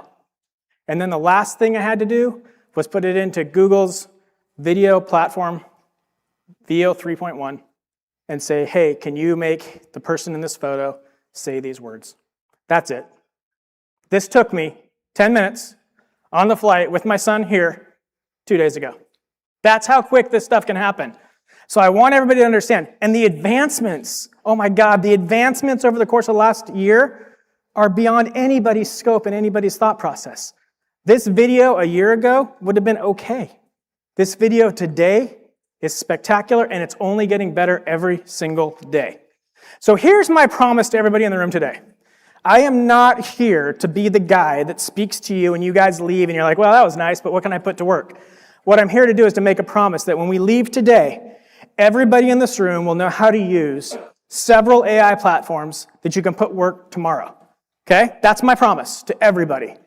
So when we get done here, I'm going to ask for a show of hands on who learned something today and can put it into work tomorrow. And if you don't raise your hands, find me in the parking lot and we can have a short little discussion about how I could have done this differently to make sure that everybody understands something. So we're going to do three things. We're going to start by giving everybody a level reset on where AI is today. During that process, we're going to laugh a little bit. We're going to see some exciting videos. We're going to have some fun because I want everybody to understand that these tools are here to stay and they're getting better every single day. Then we're going to pass out lunch and we're going to go into what I'm going to call the hot seat version. I've got a few brands that I've had the pleasure of standing in front of or behind of at some type of line for a meal. They don't know who they are. And we're going to pull them up here. And I've had AI do a couple things for them already. And we're going to have AI do a couple more things for them live. So you can see how easy and how quick these tools can be used to benefit your business now. And then the last 20 minutes or so, we're going to look at the future of AI. So that's our roadmap for today. That's my promise to you. I am a super casual speaker, so you're going to see me come down here in a minute. If you have a question that you think is very relevant, just raise your hand, and I can answer it quickly. I don't want to take too much time, but I absolutely want people to feel like you're a part of this presentation today, because that's the whole goal, is that you're going to leave here today feeling like you can use these tools tomorrow. So who am I? In all honesty, it doesn't really matter anymore, because AI has allowed college students who have been using the tools for 3.5 years to be an amazing asset to your company the day they start. So my undergraduate degree in psychology from Oregon, it's good. Psychology has actually allowed me to work really well with the AI platforms to make sure that they do what I want them to do. My MBA from the University of Washington's Foster School of Business, it's a benefit. It's great. It's wonderful for me, and it's allowed me to succeed really well in my life. But if I'm bringing in a new employee today, number one question, how can you use AI to make our business better tomorrow? Number one question. If you don't ask them that question, they're not coming to work for you, because they either assume you're not going to let them use AI, which is a joke, or there's another company out there they're interviewing with who is telling them in the interview, we're expecting you to use AI, and they are not going to accept a position where they're not able to use it. So that's my background. My son, the bottom left-hand picture, there's 2 boys in there. The youngest one is Cameron. He's actually here with me this week. And he's the reason why I quit my job 4 years ago and started my own company, and have now started 3 different companies, all using AI. Cameron went through 3.5 years of significant surgeries at Children's Hospital, about 185 days in the hospital over the course of those 3 years. And when he came out healthy in January of 2020, I was talking to my wife and I said, you know what, my priorities have changed. That corporate job that I had that was high paying, that was high stress, that I literally would spend the night in the hospital with my son and get up at 6 and be in my office by 6:30, said, I don't want to do that anymore.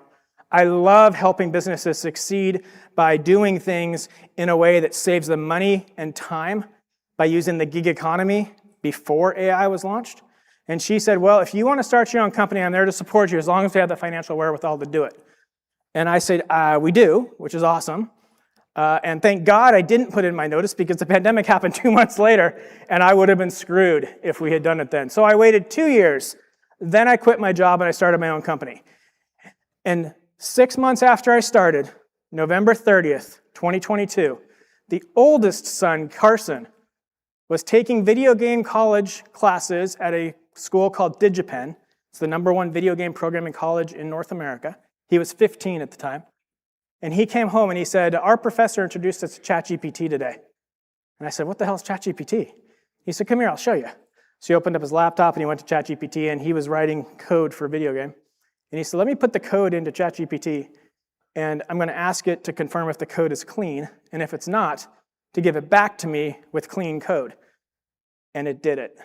It took the code that he had written, it removed any of the bugs in the coding platform, and it gave it back to him clean. Again, this is all way over my head because I'm not a coder. I don't know what's going on. I'm just trusting that he's telling me the truth. So the next morning I woke up and I'm like, wait a second, if that platform could do that for Carson, could it help me create a radio script for a client of mine that was building 7,000 homes in the Seattle, Puget Sound area, that was taking a town of 3,000 people to a town of 25,000 people, and we had 12 different builders building homes, and we had a retail village going up, and we had parks that we created, and we were doing community events, bringing 4,000 or 5,000 people together to jump in bouncy houses. And the radio script it gave me back was the best radio script I'd ever seen in my entire 25-year career as the head of marketing and branding for billion-dollar brands. Something that I would have paid thousands of dollars to an agency to create. And that day, my entire life changed. I started calling my clients and saying, hey, have you heard about this ChatGPT thing? And some of them said yes, some of them said no. So would you be interested in having us use these tools to help us do marketing and branding for you, knowing that it's going to save you a ton of money? Because we can use the gig economy and we can use AI, and we will save 50 to 80% of what normally costs to do marketing and branding. They all said yes, as long as their data was safe. We're going to talk about that in a minute, because your data is safe if you're on the business or enterprise plan. If somebody's telling you differently, they're wrong. We'll talk about that in a minute. So, started doing it for my clients. And then somebody out of California something called PCBC, the Pacific Coast Builders Company Conference, called and said, hey, we hear what you're doing with AI. We know that you have been working in our industry for 5 or 6 years. You've been known to kind of disrupt the marketing and branding for this world. Can you come and do a presentation to our audience about how you're using AI to benefit folks in the new home construction world? And I said, sure, I'd love to. I'd never spoken to a large group other than business meetings and leadership meetings for the companies that I represented. So I flew down to LA, I gave a presentation, it went pretty well, I left. A week later, I got a call from the conference folks saying, holy cow, the conversations that were stirred that night at dinners and happy hours after your presentation were like nothing we've ever seen before. And the scores for that presentation were the highest we had that year and for several years prior. And all of a sudden, I went from doing one keynote at one conference in California to 120 of these all over the world over the course of the last 22 months. It has been an insane ride, but I absolutely love it. And that's what we're going to do today. We're going to learn. And then this wonderful woman in the picture, she's my wife. We are 23 years married. We got married on the beach in Maui. And then at our year anniversary, we were here on this island. So it has been 22 years since I've been here, and it's an awesome time to come back. So she's the reason I can do this, because she takes care of the family while I travel the world. Okay, before we jump into artificial intelligence, here's a video. If you've seen it, don't answer. If you've seen it, there's more to it than you think. That's the clue I'm going to give you. The monkey business illusion. Count how many times the players wearing white pass the ball.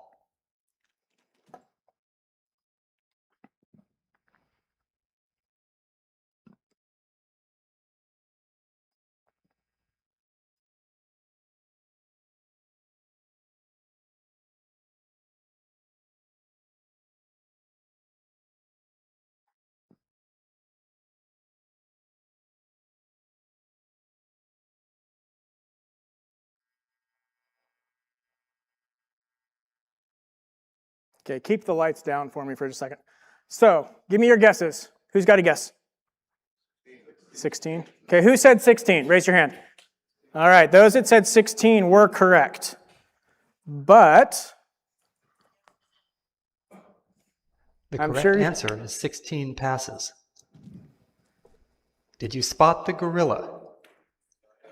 Who spotted the gorilla? For people who haven't seen or heard about a video like this before, about half missed the gorilla.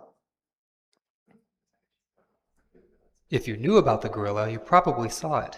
But did you notice the curtain changing color or the player on the black team leaving the game? Okay, so those of you that have seen it before, tell me if you saw the curtain changing colors or the person leaving the game. Usually there's one person in a room of 500. So one person back there? 2 people? So that's why I love this video, because those of you that have seen it before were like, oh, I know what's going to happen, but you don't. So now we're going to see the actual reality behind it. Let's rewind and watch it again.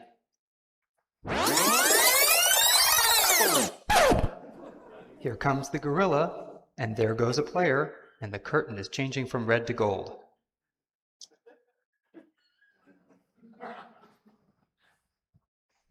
When you're looking for a gorilla, you often miss other unexpected events. And that's the monkey business illusion. Okay, so that's the monkey business illusion. The reason I share that is because in the world that I've operated in for 25 years, perception is reality. If we created a TV commercial where for some strange reason that commercial wasn't perceived the way we wanted it to be perceived, we canceled the commercial. We waited till our next window, whenever our budget would allow us to create another commercial, and then we try again, right? We'd put a training video out showing folks how do you do or create this new menu item in Outback Steakhouse, which is where I worked for 14 years as their head of marketing in the Northwest. We would send out a training video showing people how to create a new menu item. And God forbid that menu item wasn't created the way that we wanted it to, or somehow the instructions were incorrect. Then we would just rely on one team member to try to go into every restaurant and confirm with them what the mistake was. But guess what? With today, with AI, we can change all of these messages like that for $30 a month, instantly. You can create a training video using VO 3.1 today for $40 a month. And if something is not perceived the way you want it to be perceived, you can change it instantly. Have a voiceover, have the CEO's voice included. You can clone your brand's voice, your CEO or your spokesperson on 11 labs in under 30 minutes for clear, professional audio. And it's $20 a month. That's it. You can do that today. When I was with Outback, I had a woman who took 2.5 minutes of her life to call my office line and leave a message berating me and my brand for how horrible we were for the TV commercial that we created. And at that time, the only thing I could use was YouTube. And so I went on YouTube and I'm like, what are the commercials for our competitive set? Because our commercial was literally a dad getting out of his car with 2 bags of curbside takeaway, and his kids ran up to him, grabbed the food, and ran inside without giving him a hug. Kind of humorous, kind of fun, but that's it. There's nothing offensive about that. So on YouTube, I found out that Applebee's had a commercial where there were 2 police officers that had arrested a man, and instead of taking him to jail, they went to Applebee's, left him in the back of their patrol car, while they went in and had a dinner together. And apparently something like that had happened to this woman or her husband, and she was pissed. So I called her and I said, well, I appreciate you taking the time to find me. I do have some news for you, though. That wasn't us. That was our competitor, Applebee's. So don't ever eat at their restaurant again. Instead, come in and join dinner with us. And I sent her a $45 gift card, and she came in and had dinner at one of our restaurants in the Seattle area. But it shows you the perception versus reality. I wouldn't have known that that commercial potentially offended her if she hadn't taken the time. And with AI today, any feedback you get, customers, stakeholders, vendors, clients, families that use your product, somebody who bought King's Hawaiian and ate it at a Super Bowl party, you can get feedback from them and you can make adjustments on the fly like you've never done before. That's the big part of what we can do with AI. We can be authentically ourselves and we can change messaging to make sure that what we're putting out there is what we want people to see and hear and what is authentic and unique about our brand.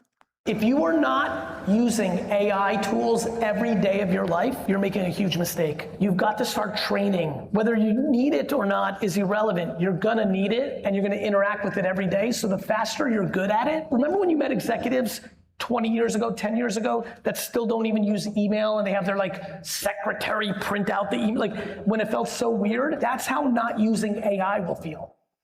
So who here is using an AI platform every single day of their careers? Raise your hand. Okay, now keep your hands up if it's Copilot. All right, how about ChatGPT? Okay, makes sense. How about Claude?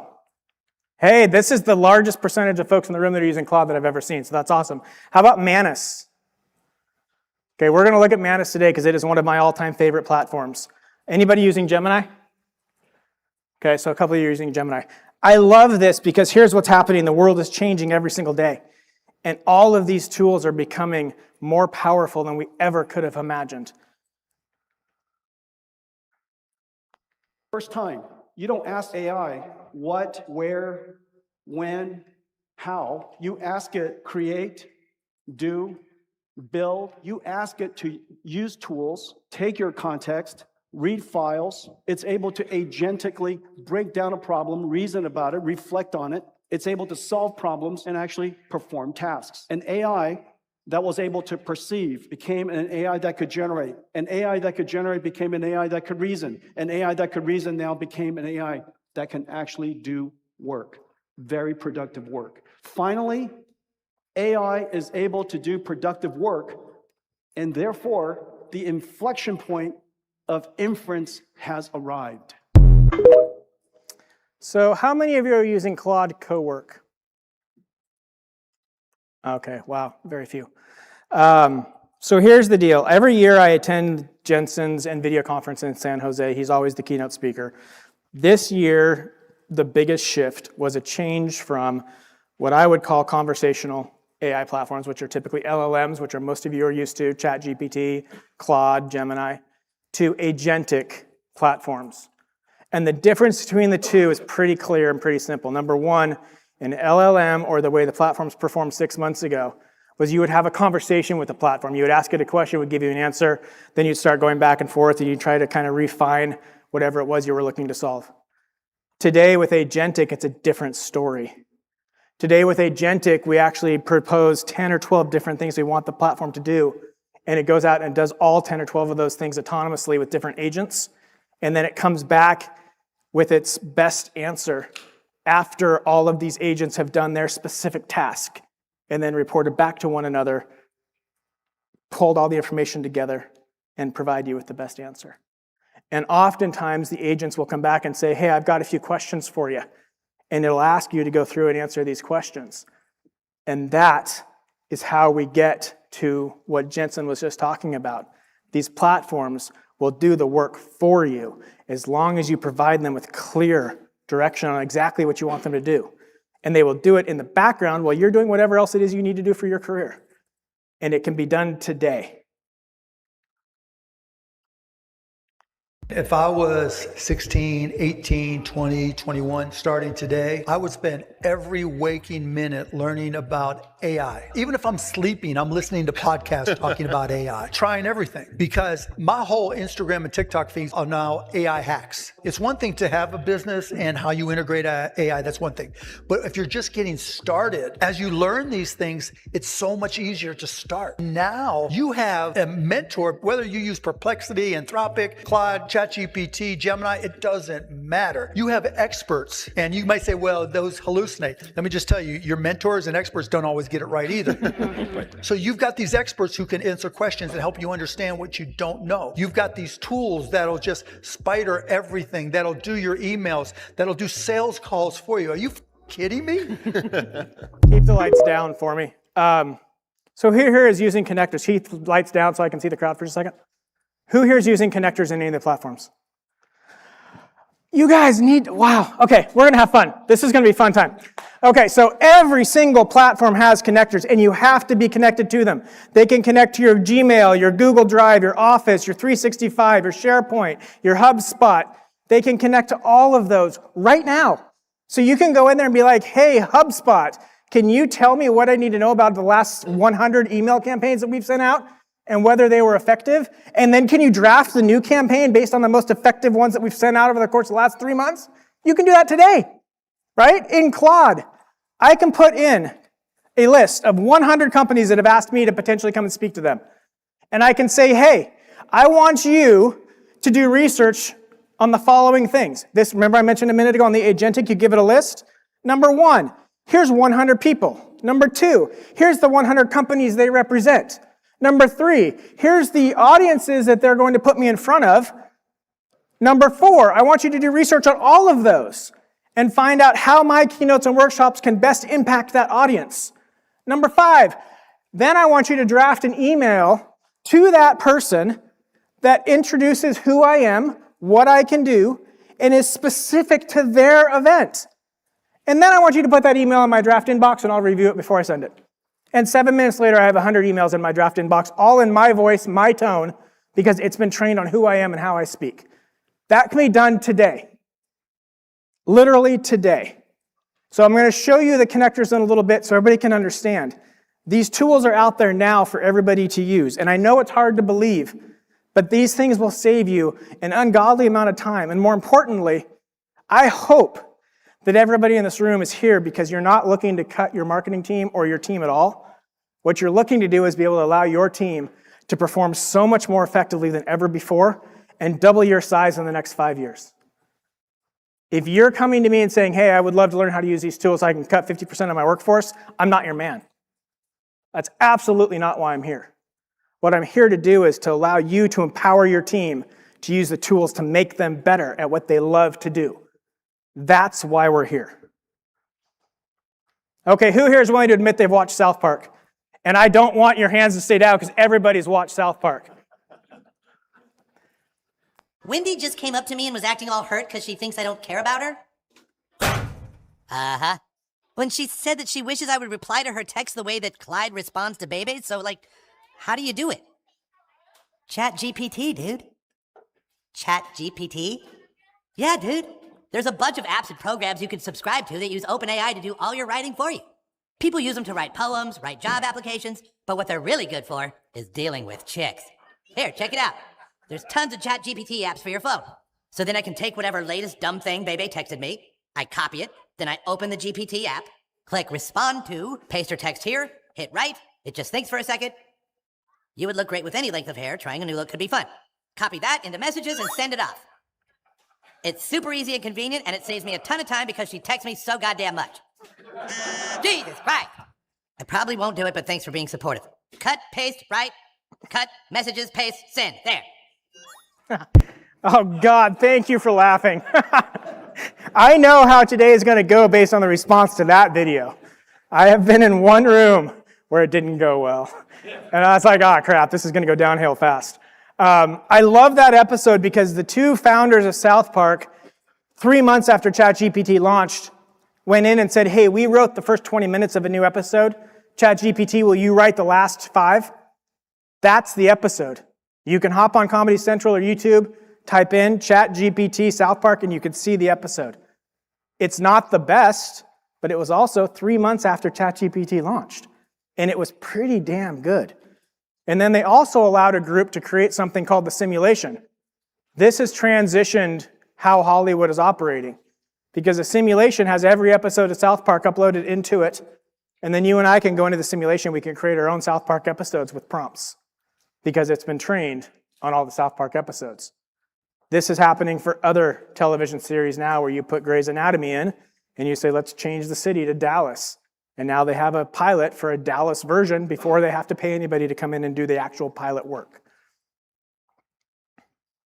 You can kick rocks if you don't like how I talk. I'm gonna keep on talking and walk my walk. Ain't changing my tone, ain't changing my song. I was born this way, been loud too long. The first ever fully AI-generated music that hit America's top 40 Billboard country charts.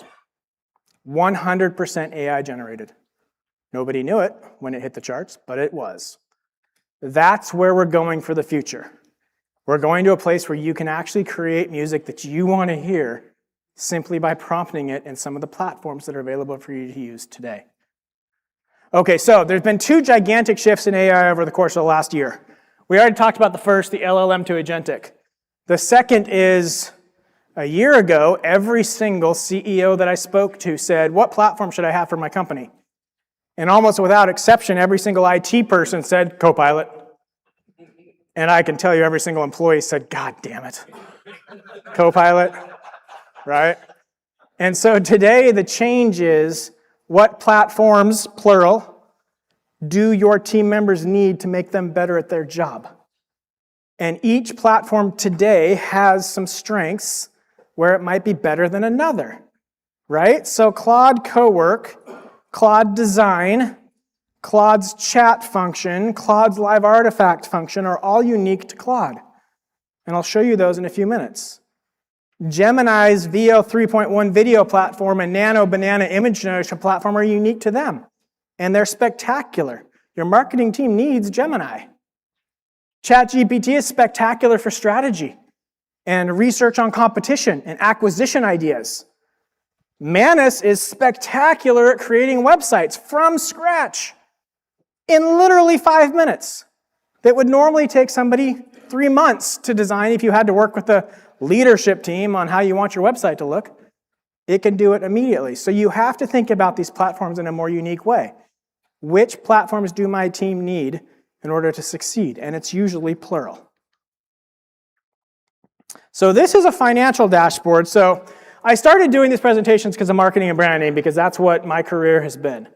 But I started getting a whole bunch of inquiries about, hey, John, do you think you can do it for finance or for HR or for legal or for mental health? And I said, absolutely, because I'm using all these tools for the companies that I've built. So I created this dashboard.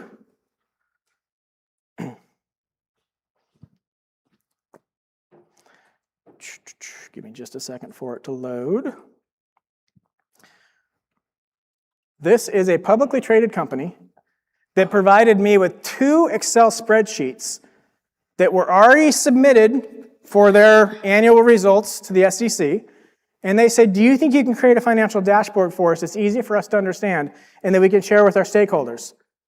This dashboard was created in 12 minutes using those two spreadsheets. You've got fiscal year 2023, 2024. You've got revenue. You've got EBITDA. You've got net income. You've got a ticker symbol. You've got gross profit, gross margin, EBITDA. All of this was done with 2 Excel spreadsheets in 10 minutes, and including at the bottom a competitive landscape growth picture. And the reason I share this is because you too can do this with your financials with 2 Excel spreadsheets. That's how easy these tools are to create. And this was done in a platform called Manus, which is where if you wanted to include your 2025 financials, you would just go into the thread that you've created and say, hey, here's our 2025 financials. Can you add it to the spreadsheet or to the live dashboard? And it will do it like that. Or you could shift over to Claude, create a live artifact, and inside a live artifact, if you're referencing a folder on your laptop that has your financials, whenever you add a file to that financial, you go into Claude and you click the refresh button and it pulls the information over in real time. Instant. That can be done today.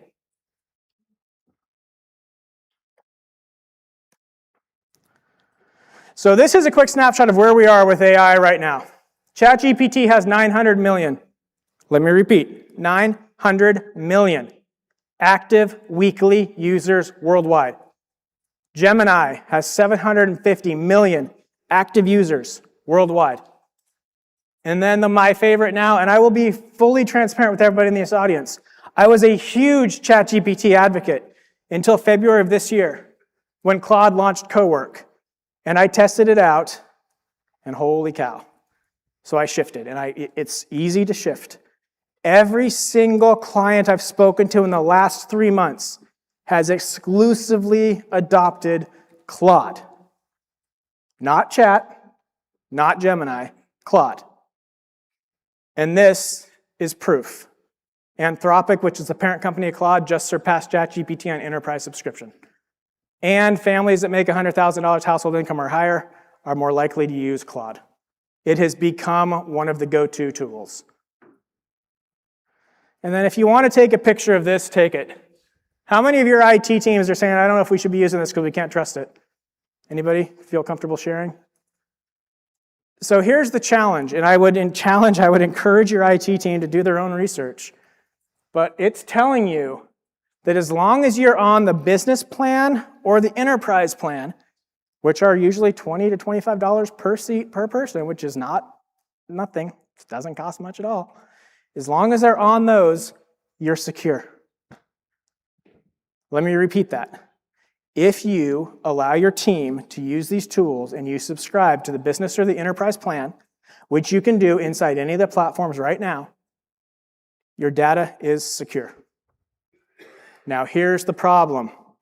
If you aren't providing it to your teams, do not be naive enough to believe they're not using these tools as their own free accounts without telling you, and uploading proprietary information to a free account is not secure.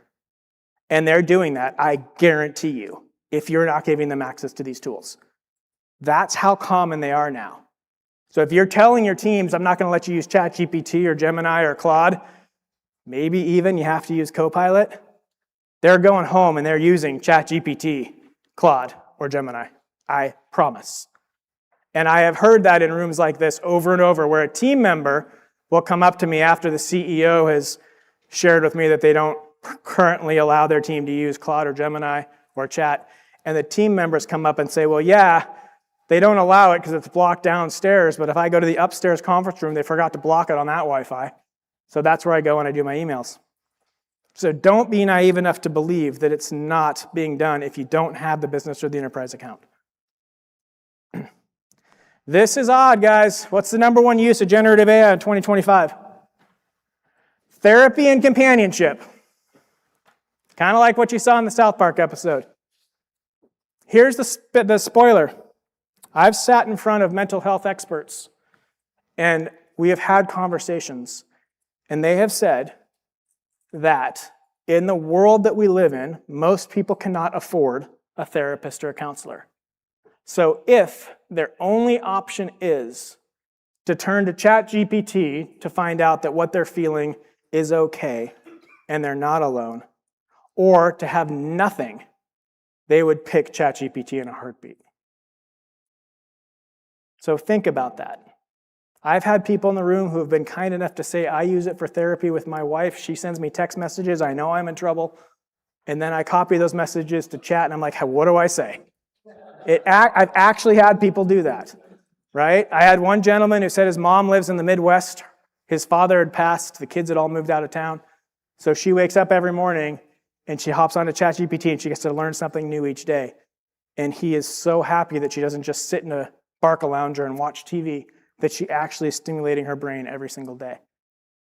And then I've also heard that there are starting to be studies about how children who are, God forbid, contemplating suicide, if they have nothing to turn to or one of these platforms, if they turn to the platform, the percentage of them that actually do it drops drastically.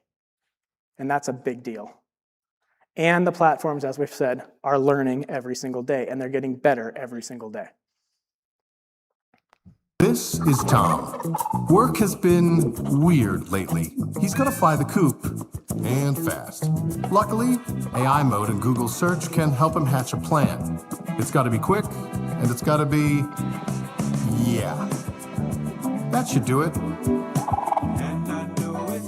Phew, things were getting dicey there for a moment, but now everything's gravy. Planning a quick getaway? Just ask Google.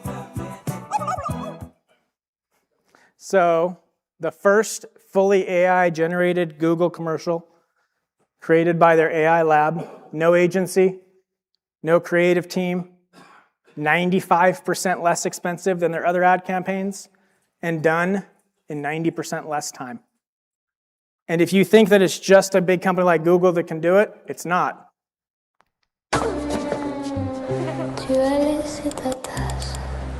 Sorry. Encore tiède sur l'évier. Un cheveu blond qui casse sur mon pull décousu d'hier. Ton livre ouvert en travers, une phrase soulignée, restée. C'est parfois se taire, tu l'as lu, tu es parti quand même. Small company out of Europe, the only thing they had were images of their watches. And they were able to create an ad campaign for almost $0 simply by using VO 3.1 and photos of their watches. Everybody can do it today. The education system as we know it today is done. Google launched a product, Learn Your Way. It takes any file, any book, any information, and it customizes it to the person that's trying to learn it. So if I'm in 8th grade and I like baseball and I want to learn about economics, it will adapt any piece of content to me, and it does infographics, and it does assessments, and it does tests, and it does podcasts on the topic. Here's a big thing. Education isn't the only industry that's being disrupted with AI. Learn it, use it, play with it. Do not pretend it's not coming your way. So think about it this way. When we were in school as kids, we had two choices. We had private or public. That's it, right? And in all honesty, I always thought there's no way I'm sending my kids to private school. Guess where my kids are now. And when we went to school, we had good teachers and we had shitty teachers. And a shitty teacher, we'd get a C, right? Because they just didn't teach the way that I best understood or whatever the case may be. And the awesome teachers, the ones that really got us motivated, we got A's from. Can you imagine a time, which is what Google is shooting for, so is Khan Academy, where our kids are able to be taught the way they best receive information in every single course? Video, podcast, audio, notes on a Word document, whatever way they best receive information. There's a school in Texas called the Alpha School. The Alpha School is the first fully AI integrated school that I'm aware of in North America. And right now, each student is given a personal AI tutor for an hour and a half a day. They work with that AI platform and they learn about the subjects they want to learn about. And then the other 4.5 hours a day, they work on passion projects, community involvement, leadership skills, all the things that are person to person. And those students are now scoring in the top 1% to 2% of students in America. So the system has to change. And it's going to change because AI is going to let us do it. The challenge is to make sure that we continue to allow our kids to absorb information in a way that benefits them and that they're able to retain. Accenture is the first company that I'm aware of that has officially made it mandatory for leadership teams to use AI in order to get senior level promotions. It's the first company that's done it. I got a call 2 weeks ago from the largest financial institution in America. They heard me speak at a conference in San Diego called FinTech, Financial Technology Conference. And they said, we have every AI platform you can imagine has been built specifically for our brand because we have the money to do it, but nobody is using it for anything but emails. Can you come and train 7 of our teams all over the world on how to use the tools the way that you know how to use them? This is a company worth $1 trillion. And they're having a tough time getting teams to actually use the tools they want to use in the right way. That's what I do. That's why we're here today. So, why would you use artificial intelligence? You're going to use it to create better content, create better graphics, maintain a consistent voice across every communication piece you will create, analyze data like you've never seen before, and solve some of the most complicated challenges that you didn't think you could solve. And you're going to solve them in a matter of minutes. And I know that's hard for some people to believe, but it's true. Okay, so these are the tools that my team uses every single day. And this has changed almost every single workshop that I do. Claude Cowork is our go-to. I'll show you that in a minute. Manus is number 2. ChatGPT 5.5 is our 3rd choice. Gemini for video and graphics. 11 Labs for voice. Lindy is a new personal favorite. I just started using this a week and a half ago. It is my AI assistant. Every single morning I get texts saying, hey, here's what's going on today, here's what you need to do. Here's the emails and the research I did because I created agents inside Lindy that do research for me every single morning based on goals that I have to achieve from my business perspective. And they're in my text thread every morning, and they're already in my draft box ready to go if I'm sending an email to anybody. And it's done every single day, instantly, by 6, 6:30, and 7 a.m. The 3 different platforms, or 3 different agents that I've created. And then SpeakFeed is my platform, fully transparent. I've been doing this for 1.5 years, 2 years now, and the feedback from folks in the rooms like this, I never saw. So I created a platform where at the end of this presentation, I'm going to ask you to scan a QR code and provide me with real feedback on what you think, what you saw, what could I have done better? Hopefully nothing. What could I have done better? And I want honest feedback on how to do it. And then it's built on the back of AI platforms. So then I can share the results with other people, with my team. Then I can share it with myself to make sure that I make adjustments as needed. So do we have Hanseloy in the room? Anybody? You want to come up for just a second? I'm going to show you something I want to see. Come on, you're going to be my first guinea pig.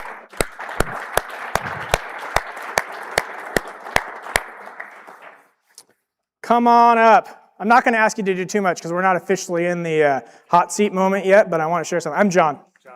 Al, very nice to meet you. Thanks for coming out. Okay, so here's what I did. I went into Manus and I gave Manus a list of a lot of the folks who are going to be in this room today. And I said, hey, can you do research on all 100 plus companies in the room? And then when you're done with that, can you identify one company that would most benefit from a brand new homepage? And it went through its research and it came back and it said, you know what, I think the number 1 would probably be your company because there's some opportunity. They are a spectacular organization. You provide 90% of the blades, is that correct? Sure. Yeah, so maybe not. We'll find out in a second.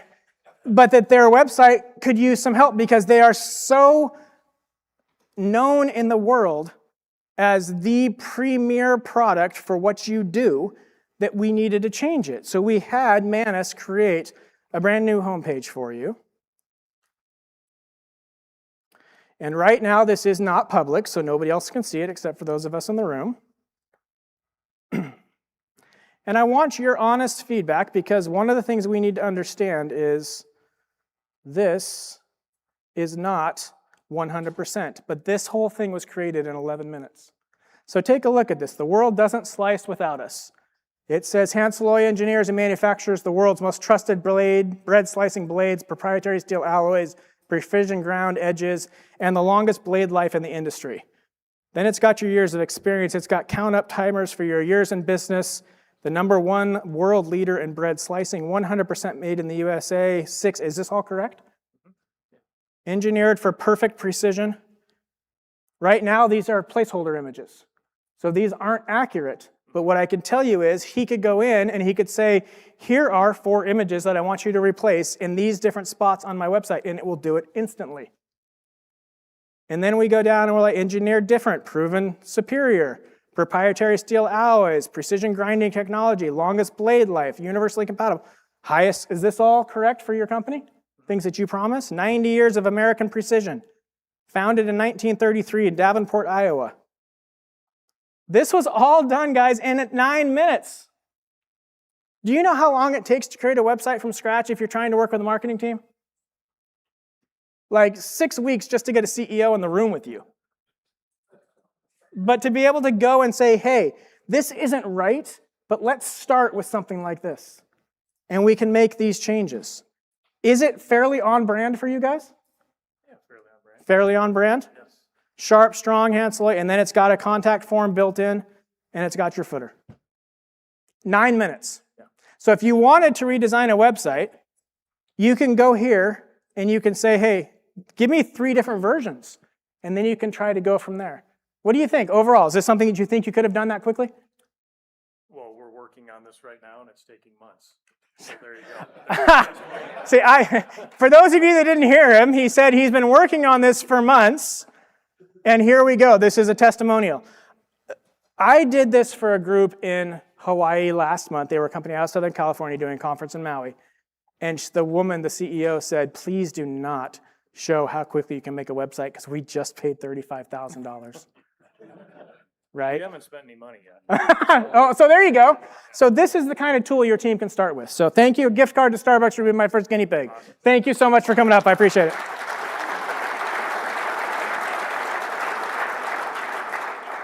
Okay, do we need to do the passing of lunch at noon? Is that correct, Renee? Any minute? It's any minute, sorry. Okay. Okay, perfect. Sounds good. So here's where we're going to go. I'll keep going, and then when the food comes out, we'll do a slight little pause. So one of the things everybody needs to know is whenever you use an AI platform, being polite actually matters. I did a workshop for a billion-dollar beverage brand in Seattle on Wednesday, a few days back, and the woman who brought me in was joking about how she is ridiculously blunt with her AI platform. She's like, I think it's going to happen is ChatGPT is going to send an HR complaint to our tech person because of the way I talk to it. And what she didn't realize at the time is that higher quality outputs actually occur when you talk to it like you would talk to your best team member. Give them clear direction on what you want them to do. Be polite. Number 2, it actually impacts the performance. And I've seen this time and time again in the 4-hour interactive workshops I do where we get people together at a table and they're using 2 different laptops, and we have one person who doesn't realize it say, hey, can you create a new website for me? And the deliverable is crap because he didn't say anything about his company or who he is. It just randomly went out and designed a shitty website. Where the person next to him said, hey, I work for XYZ company. Can you do research on who we are, what we do, and create a website that will allow us to steal market share from our competitors immediately? That created a homepage that they loved. So the prompt matters. My personal favorite is it increases better behavior. Our kids are going to be using these tools every single day of their lives. And if they choose to be rude or blunt with the platform, that's going to spill over into how they act in society. And there's nothing I despise more than when I'm on a plane and the teenager next to me doesn't say please and thank you when they get the Coke or the peanuts. I don't know why that rubs me wrong, but it absolutely does. So those are the kind of things that we need to do. And then this is the weird one. I didn't even know this, cultural nuance. It's even more important to be polite with the platforms if you're in Japan or South Korea because their cultures are much more polite. So yes, you have to be polite with the tools. So I went in and I created a dashboard for BEMA. What this means is I asked the platform to do research on all 100 people or 100 brands that are in the room today. Do a SWOT analysis, let me understand who they are, what they're all about. But then pick 25 that we might actually interact with during the live session. And so what it created was, here, I'll zoom in so you guys can see it. There we go. AI is reshaping every bakery on earth. It profiled 25 companies. The AI advantage, it does predictive intelligence, demand forecasting, process optimization, quality assurance, customer intelligence, supply chain resilience. Then it breaks it down by category. These are all the categories that it picked from, which is insane. And then you go down, you're like, okay, let's pick one of these companies. Do we want to bring up, how about Cavana Packaging? Are they in the room? Oh, see, you don't show up, you don't get to play. Okay, let's just, how about Colborne? Is Colborne here? Oh my goodness, okay, why don't you guys look at the list and tell me who's here? JLS or King's Hawaiian? Reading, Baking, Lalamond, Quick Lock? Quick Lock, where's Quick Lock? Come on over. Yeah, thank you. Come on up. Thank you for being here. See what happens? You all have to go tell everybody that didn't show up that they're... Never mind, I'll be polite. I'm John. Jordan. Nice to meet you, Jordan. Come on over. Okay, so with Quick Lock, undisputed global leader in bag closures, correct? Check. Okay, so it's got a company overview, Quick Lock manufactures, supplies innovative bag closures. You're based in Yakima? Correct. Yeah, I'm in SoCal, but the company's in Yakima. Nice, I'm out of Seattle, so way to go. I love that.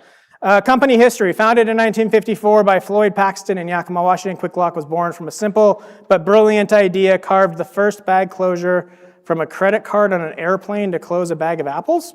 Nailed it. Wow, see, and again, it's doing its own research.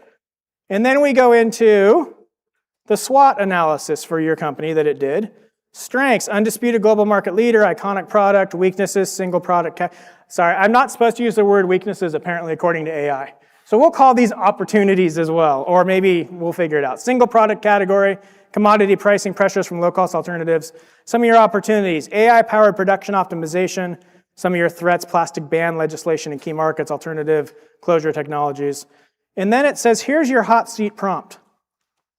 And what it's done is it said, you're an AI innovation strategist. The company faces existential challenge. 14 countries have banned or are phasing out single-use plastics. Is that right? Threatening, C said, yep, threatening their core polystream and bag closure business.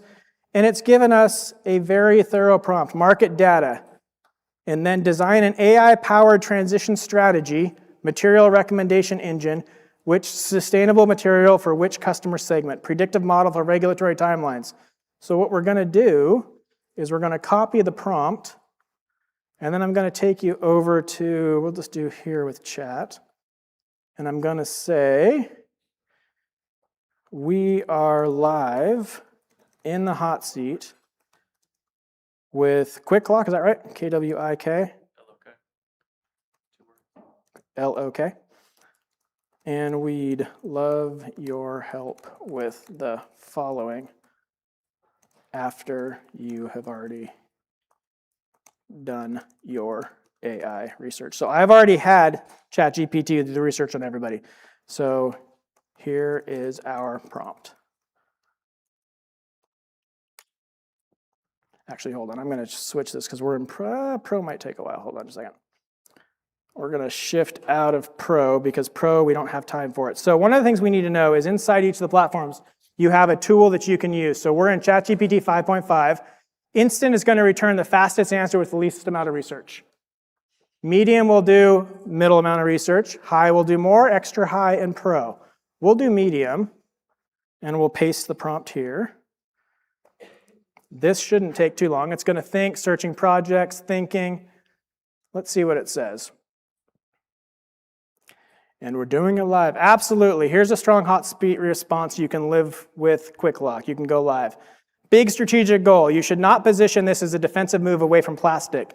It should position this as a customer transition platform that helps bakeries stay compliant, protect margins, maintain line speed. The core idea, use AI to match the right sustainable closure to the right customer in the right region at the right price before regulation or competitors force the decision. Material recommendation engine. Create an AI tool that recommends the best sustainable closure. Recommend the material strategy. Segment number 2, sustainability forward premium brands. Paper-based closures. Why? Strong consumers. Risk, 34% higher cost. Do these numbers ring true to you? 34% higher cost for a paper versus plastic? I mean, I don't know. Yeah. It depends on the supplier. There's Depends on the suppliers? challenges with paper though, right? Yeah, exactly. Well, that's what it's saying. Ideal customer, risk, 12% slower machine usage, positioning the most visible sustainability signal on the bag. Segment number 3, innovation pilots and future-focused accounts. Best fit, bioplastics, but only in controlled pilots. AI output, the recommended engine should produce material recommendations, cost impact, machine compatibility, regulatory urgency scores, customer retention risk, suggested pricing range, sales talking points, and implementation timelines. Then it goes through the timeline model. So this, look at how much information it's given you. So this is the kind of thing that you would then go into a Claude and say, hey, can you actually create this platform for me live? We can't do it today because it would take too much time. But you can get an idea of, here's your high-risk customer profiles. Are you guys using any of these tools right now? We use Copilot, and we're absolutely utilizing it to have conversations and drive projects like this. Do you like Copilot? I have not used enough, I haven't used enough platforms to say either way. My brother, who's really techie, he's encouraged me to use Claude. He has. Okay, perfect. And is it because your company hasn't approved Claude yet? No, not necessarily. I think that we're trying to understand which platform's best for us right Okay, perfect. And again, remember it's platforms now. So when you talk to your team, I would recommend, so Claude is usually the number one that people are going to, but think about your marketing and branding probably needs to have Gemini, things like that. Give him a big round of applause for being our second hot seat. Thank you for coming up, appreciate it. Oh wait, here's your gift card. Another Starbucks gift card. Just so you guys know, some of these are from Canada and some of them are from the US, so whatever the dollar amount is, I can't promise it's not in Canadian dollars. All right, are we doing lunch now? Okay, so let's take 5 minutes. I've got a couple companies in the room that I've met. I'm gonna put a prompt in and we're gonna play around with them live when we get back. Does that sound good? So take 5 minutes to grab some lunch, everybody.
All right, everybody, let's get back to it because we got about another 20 minutes of interactive, then we're going to talk about the future. Just out of curiosity, who's gotten value out of today already? Anybody? Raise your hand if you've gotten value out of today. Okay, good. I know you're eating, so most of you have your hands wrapped around food, so don't worry about it. Okay, so next up, do we have Colborne in the room? Colborne, no. Well, and they're out. How about Casa Herrera? Oh man, you guys are killing me over here. All right. How about Newsmith? Casa Herrera, come on up. Thank you. You're Casa Herrera. I'm John. Nice to meet you, Mark. Come on up. Okay, so here's a little different thing that we did this time. So we mentioned earlier that Claude has a new platform. Oh, here, I'm going to give you the microphone, so in case you want to talk. Okay, so Claude has a new element inside of it called Claude Design. If you're in Claude, you will see down here, it says Claude Design. If you click that, it will take you to your Claude Design platform. In this scenario, I said I'd love your help with something. I'm leading a keynote. I want to create something that will wow everybody in the room.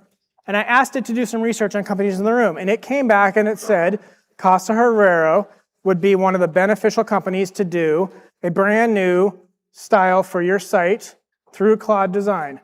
And this is what it created. And you tell me, the machines, let me enlarge this so it's full scale. I just did my website. See? Talk to me next time. How much did you pay for it? A lot? Yeah, you don't have to be Enough. Enough? So what I typically hear is the sites are designed now are somewhere between $25,000 and $50,000 for an agency. And you can do it in Claude Design or Manus for under $30 a month. And I know that sounds crazy. But I can tell you right now, somebody came up earlier and asked if we did it, how would we do that process? So my personal company's website used to be garbage.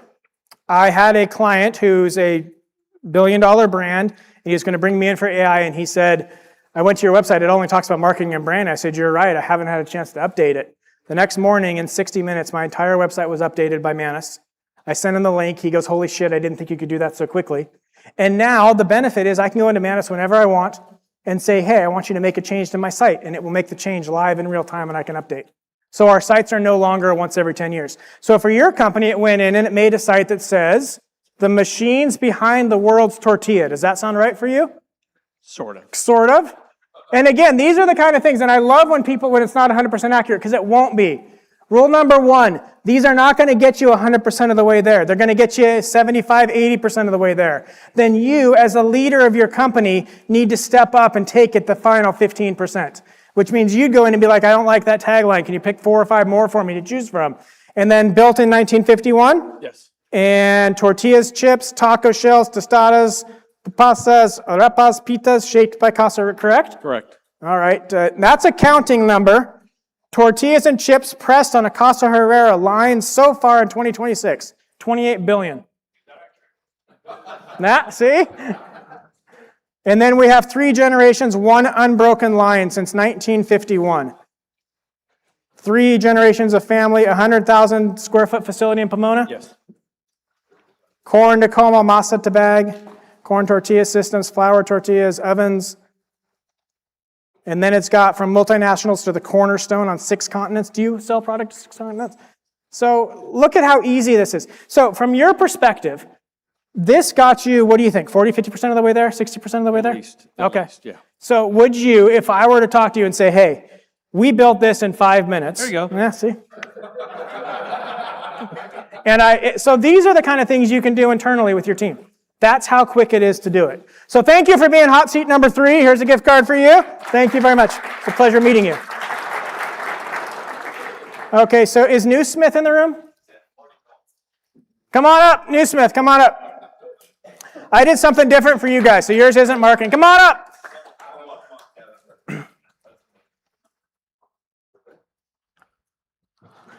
I don't know if you know, but at breakfast this morning, I saw your family, so I took a picture of your name tag and started working on it. Nice to meet you. Here's Brandon. Brandon, nice to meet you. Come on over. So here's what I did with you guys, which is a little bit different. And this, I don't know if this is accurate or not, but I had it create what I think would be a tool to help you guys understand and position yourselves differently for product lines. So it's got Newsmith North America. It's got bakery crate washer and a chocolate mold washer. Are those things that you currently sell? Yep. And then it's got high throughput line, focus on baking residue, basket turnover, BEMA sanitation standards, continuous tunnel jetting keeps crates moving. Does that sound right? Yep. Okay, so what it's done is it's created a sliding scale where you can talk about how many crates per day the people need, the clients. It's a sliding scale. What the labor cost is per hour in that marketplace. What the active wash staff total number of employees are that you need. A lot lower than that. Is it? What do you think, 2? 2. So 2. What about a labor cost average? What do you think? Ooh, don't know. That's not my question. So let's say in Oregon, your labor... Yeah, that's fine. 26? Sure. And max capacity, what's an average max capacity? A day? Yeah. Do 10,000. Do 10,000? We'll go 10,000 is the max. So what it's telling you is if your client wanted this, they're going to save $17,000 per month by using your machine. They're going to have an annual savings of $209,000 and a payback period of 10.3 months to pay the entire thing back. And then if you wanted to shift it, it did the chocolate mold washer. It's a different model. How many molds per day, labor cost, active wash staff. Similar thing with this line, it's a $7,000 savings. And the other thing we need to keep in mind with this is the benefit at the end is it has the ability to connect to a platform that you may use. So if you have a CRM platform or a Excel platform that you use that keeps track of all this stuff, you would just upload that to the system and it will create it live and it will update every single time you use it. Perfect. Pretty cool, right? That's great. And we did this literally in 12 minutes this morning after I saw his family at breakfast. That's how crazy this is. Awesome. All right, Brandon, thank you for stopping up. Appreciate it. Yeah, my pleasure. Here's your Starbucks gift card. There you go. All right, so let's see. We're going to let's do one more. I want to do one with a company. Who wants to volunteer? Anybody want to volunteer to come up? Come on up. This one's going to be on the fly. And this one, if you don't mind, we're going to do some marketing on this one because I want to show you guys the power of voice. So come on up.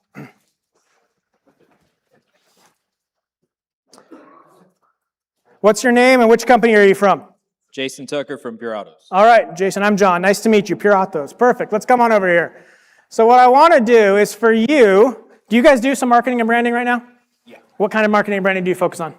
B2B. B2B marketing and branding? Okay, so we're going to say we are live with PURATOS, right? Correct. At the BEMA conference. Can you create a B2B marketing campaign for me that will help them steal market share after knowing what you know about their brand? See what it says. It's going to take a couple seconds to think. I use the medium one when I'm in sessions like this. If I'm at home or if I'm in my office and it's super important that I get it right, I will upgrade to the pro version. So I would encourage you to do that if you want more data. So the campaign name, the Future Ready Bakery Advantage. Pure Auto should position itself not just as an ingredient supplier, but as a strategic partner helping bakeries win the next decade. Competitors can sell ingredients. Pure Autos can sell consumer insights and innovation. Target audience, commercial bakery CEOs, R&D leaders, innovation teams. Market share opportunity. You can win share by going after bakery customers who feel pressure from changing consumer tastes, the demands. Here are our ingredients. Here's how we help you create the products your customers will buy next. The main message, Pure Autos helps bakery brands turn tomorrow's consumer trends into today's best-selling products. Campaign pillar, it goes on and on and on. So what I want to do now is can you create a name for and typos don't usually matter, but I'd try to correct them if you can, for the first campaign we should create to hit our sales goals.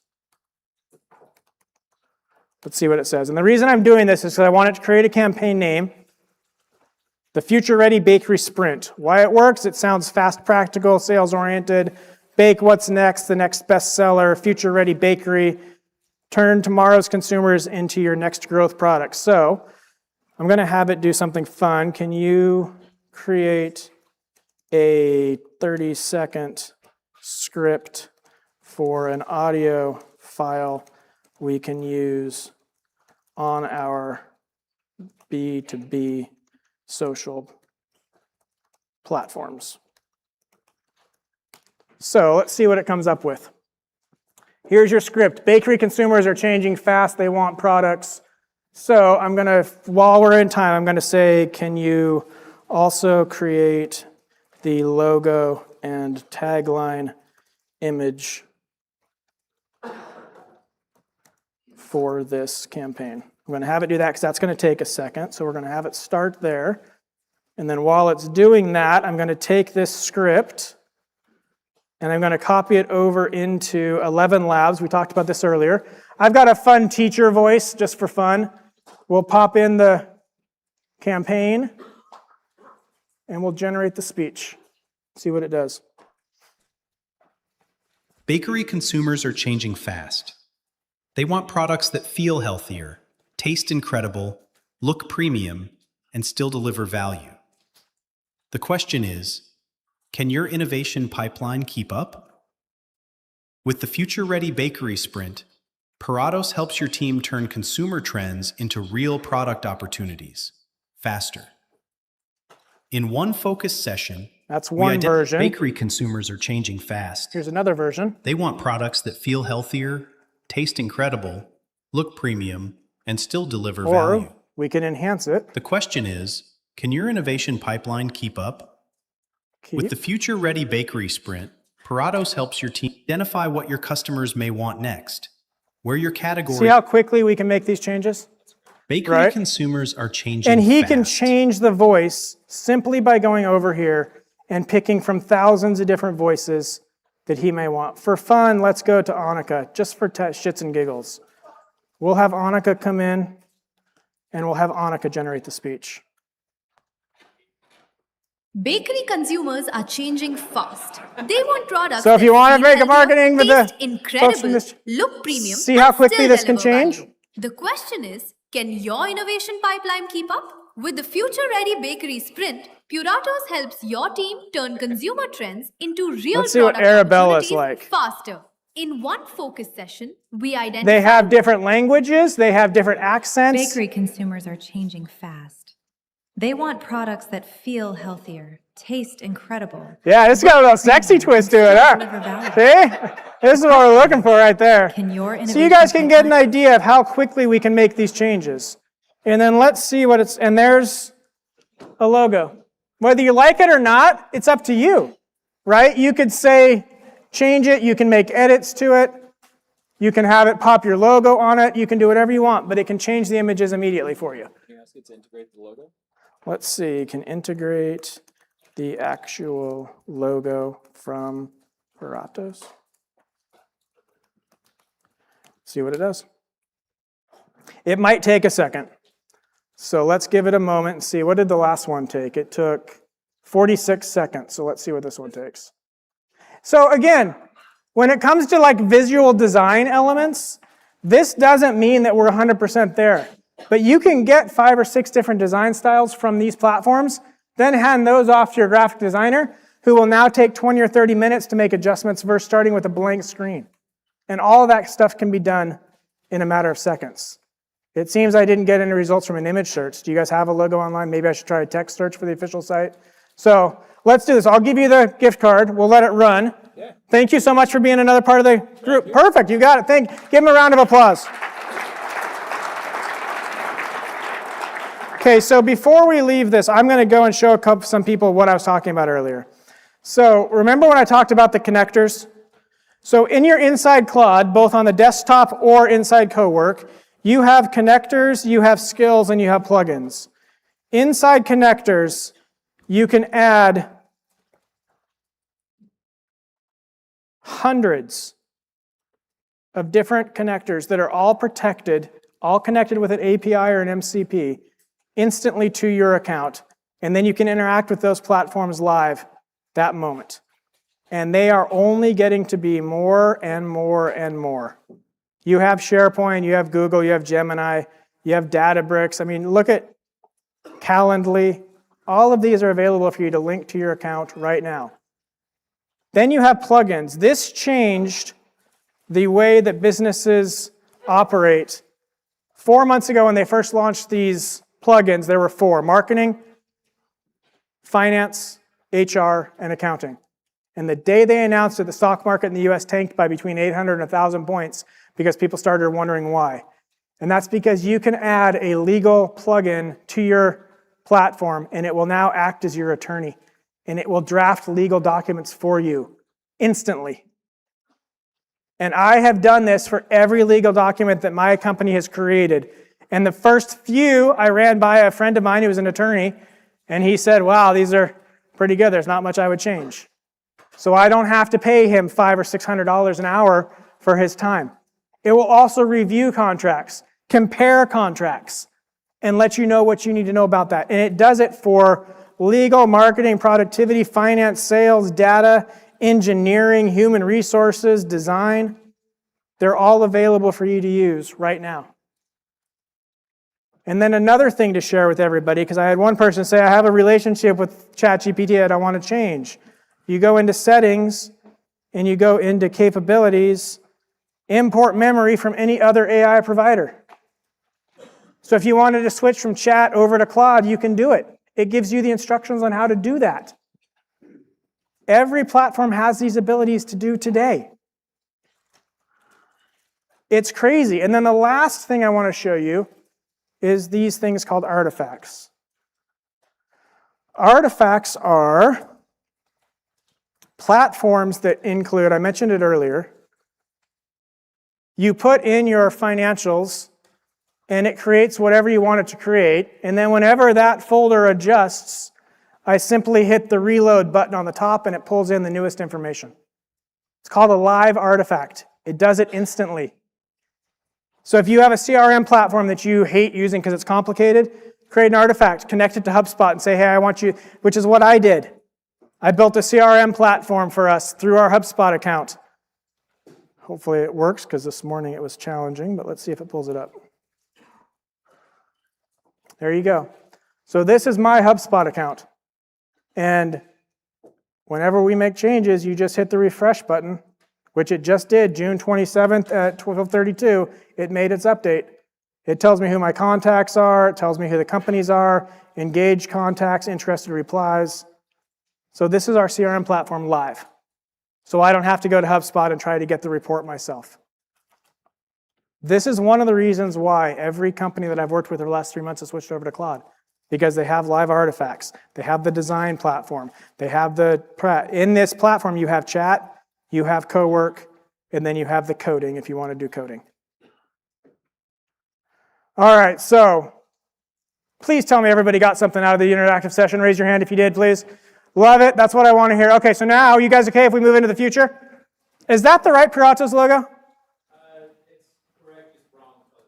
Okay, so it did that color scheme to match the design that it created. So then you go and you'd be like, hey, can you readjust the whole thing to match our color scheme? So it did pull the logo. So it gives you an idea of how exciting it is. You guys ready to go into the future? Okay, let's do that. All right, here we go. Okay, so we did the dashboard, we did that. Okay, so what's the future look like? So I already mentioned this is what my teams focus on for the future. Number one, continuing to do keynotes and workshops like this. And the reason I do it, here's the challenge, is every single company that's brought me in has brought me in for one of two reasons. One, they haven't implemented AI yet and they want to get started. Number two, they implemented it, but their teams are scared to use it because they think they're going to lose their jobs. So my job is to come in, be in the room with the CEO and the whole team, and let the CEO talk about how these tools are not here to take your job. These tools are here to help you be more efficient with what you do every single day. That's the ultimate goal. And then, of course, we do ongoing AI updates for clients, and then we do marketing and branding, which is 4 years ago what I thought I was going to be doing with my career. It's just taken a big shift. So every week I ask every AI platform who is winning when it comes to general business purposes. You ask ChatGPT, and ChatGPT says, I'm winning. No surprise, right? And then it's got Copilot at number 2, Claude at number 3, Gemini at number 4, and Perplexity at number 5. Each of these platforms created this infographic after it did its research for me. But look at that, the logos are wrong. right? That's not Gemini's logo. Isn't that Microsoft's logo? Right? So again, not 100%. But then you ask Claude, and Claude says ChatGPT is number one. I actually like this because it allows me to understand that the platforms aren't necessarily defaulting to themselves.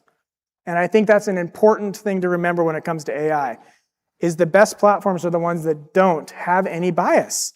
They're just basing it on the factual information they can find in their gigantic research that they've done. It says Claude is number 2, Gemini's number 3, Copilot's 4, Perplexity's 5. Then you ask Gemini, and Gemini says Chat's number 1, Claude's number 2, Copilot is 3. So you're seeing a trend.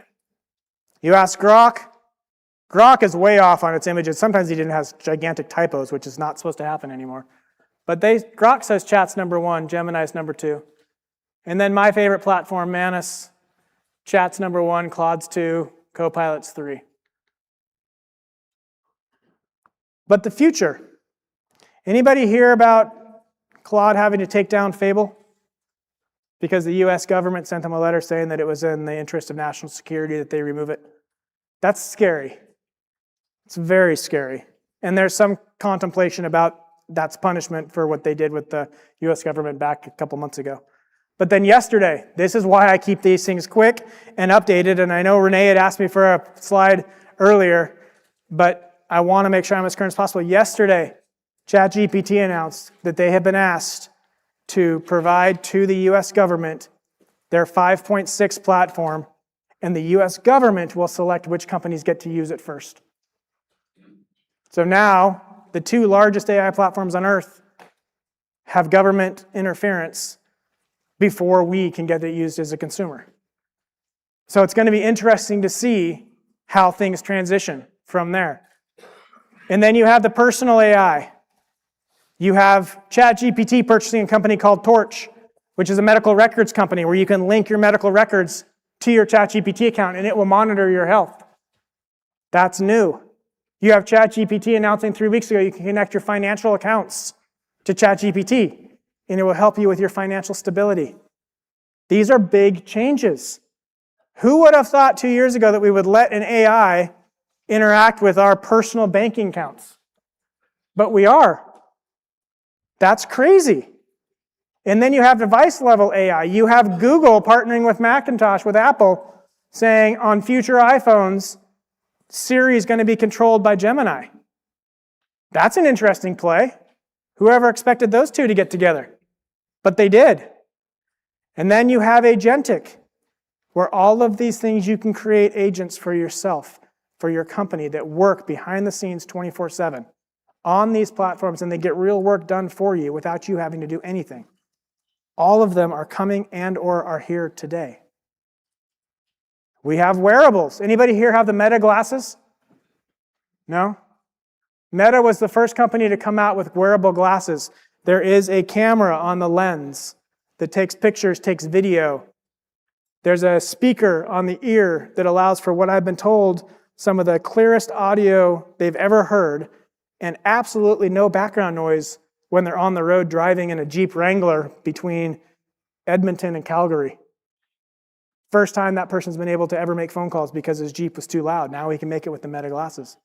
And then ChatGPT partnered with Johnny Ive. Anybody know who Johnny Ive is? He created our iPhones, the way they look and feel, and the way we use them. It's called out-of-box interface. A 3-year-old can get an iPhone and use it. He created that look and feel. He's partnered with Sam Altman to create future wearables for ChatGPT. They're coming, and they're coming very soon. The wearable you see up here is supposed to be out by the end of this year, beginning of next year.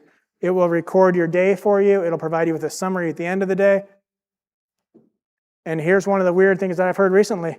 Boardrooms are telling people you can't bring your watch, your glasses, or your phone into the boardroom anymore because they're afraid they're being recorded.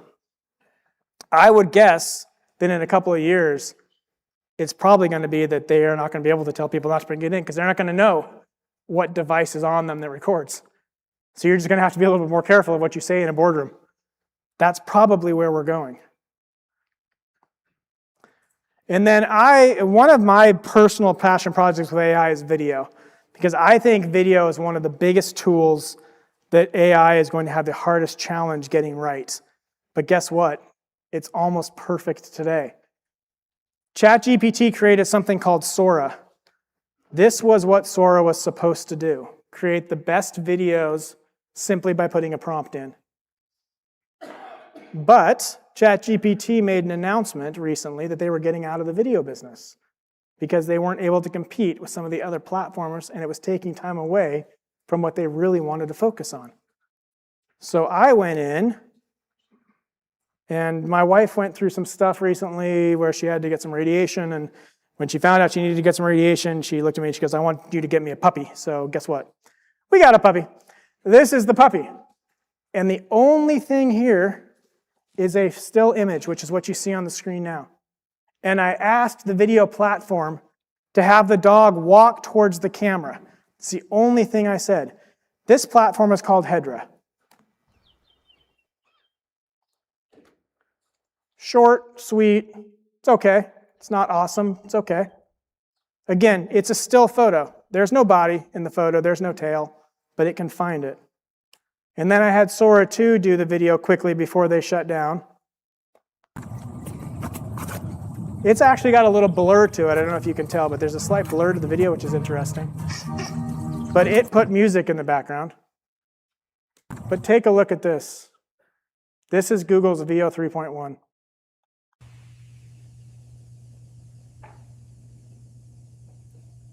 Can you tell that's AI?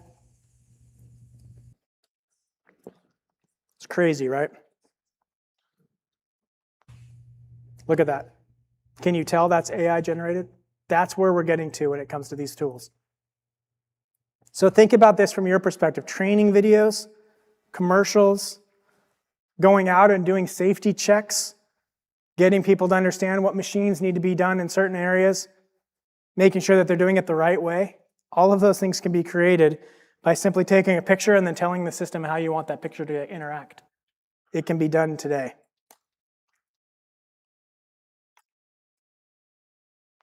And so they estimate that every single member of their team has gotten about 20% more efficient. And if you multiply that out, it's about 213,000 work hours that Claude has added to the day, or to the year, I suppose. And nobody had to get fired. And this is what happens when your mindset is, how can AI expand the potential of what my business can do, rather than how can I ruthlessly cut? The future belongs to companies that are willing to invest in expanding their potential with AI. The upside is always bigger, because you know why? There's actually a mathematical reason for that. You can only cut to zero. And when you cut, you don't have room to invest.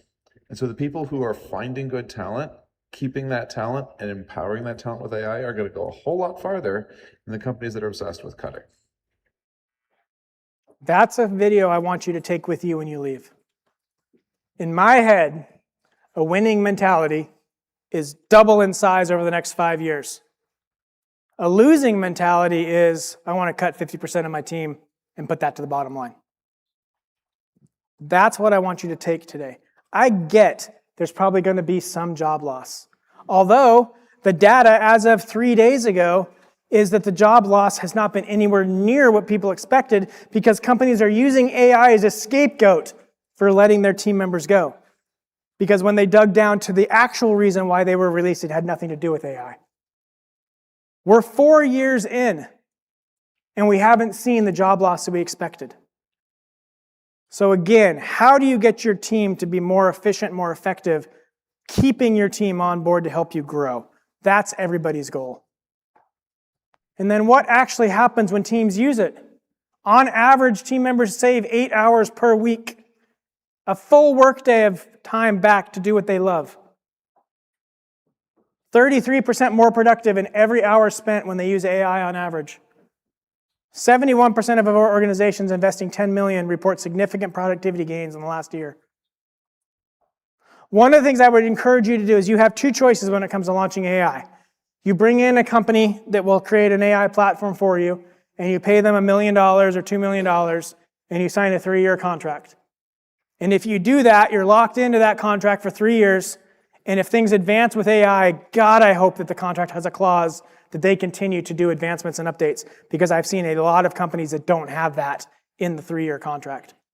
No contract with AI should be signed for more than 6 to 9 months from now, because that's how things are changing. The second option you have is to what I call decentralize your AI. Give your team members access to the tools that they want today. Because what happens is you have somebody come in and say, hey, we built a platform for you, use it, is not nearly as exciting for team members as for you to say, hey, what's your favorite platform? And how about we get an enterprise subscription or a business plan so you can get that platform and use it in your day-to-day operations. That gets team members excited. Guy yelled at me at the airport 3 days ago as if I am actually the inventor of AI. He's like, I saw a video where you said AI is going to be good. I'm like, yeah. He's like, you're a piece of shit. He's like, this is going to take away jobs. I'm like, the tractor took away jobs. When the tractor was invented, 80% of humans on Earth worked in farms. The tractor made it not have to be that. When Google and Yahoo came along, they took away the yellow pages. Nobody feels bad for the people that were selling the yellow pages because you didn't own a taxi medallion. You weren't mad at Uber. You were happy with Uber. But when it comes for you, now it's a fucking problem. People are spending all their time scared that the AI is going to take my creative job away without realizing what it's going to do is take away the mundane and elevate your skill sets. I think we need to start leaning a little more into optimism. And I believe when I see all these beautiful faces in the crowd, that every one of them are capable of adjusting to new truths as long as they start with realizing that they're capable of adjusting to new truths. So keep in mind, it's not perfect. And it's up to you to confirm. Rule number 1 in any AI playbook for a team should be, you are responsible for what you put out there. So this is one of the main reasons why I shifted from chat to Claude, is for 2 to 3 months, every time I put a prompt into chat, like this one where I was getting ready to do a keynote in Vegas, it came back and told me I needed to respond to Calvin via email. I don't know who Calvin is. It's probably hidden somewhere in some thread somewhere. But every single time I started a new conversation, this is the answer I got. Can you imagine if I copy and pasted that as a response? The ridiculous nature of it all. And then way back when, I asked chat to tell me what it knows about me, and it said I was the marketing executive of the year. I was not. Never received that. And then more importantly, it said I was top 30 under 30 marketer in Forbes magazine in 2020. Now, I might look young, but in 2020, I was ridiculously older than 30. So when I went back to the platform and asked it to tell me where it got the information, it couldn't find it, right? But this was also 2 years ago. Now, if I go into ChatGPT and ask it to tell me about myself, holy shit, is it accurate? Because I've been working with the platform. I've been working with the tools. So again, don't copy, paste, send. Use the platform in the way that it was meant to be used. Have the conversation, do the data analysis, do the marketing and branding. Use the tools, but always have a human in the loop to confirm that what's in it is accurate. Because God forbid you create a financial dashboard, send it out, and it has the wrong financial information.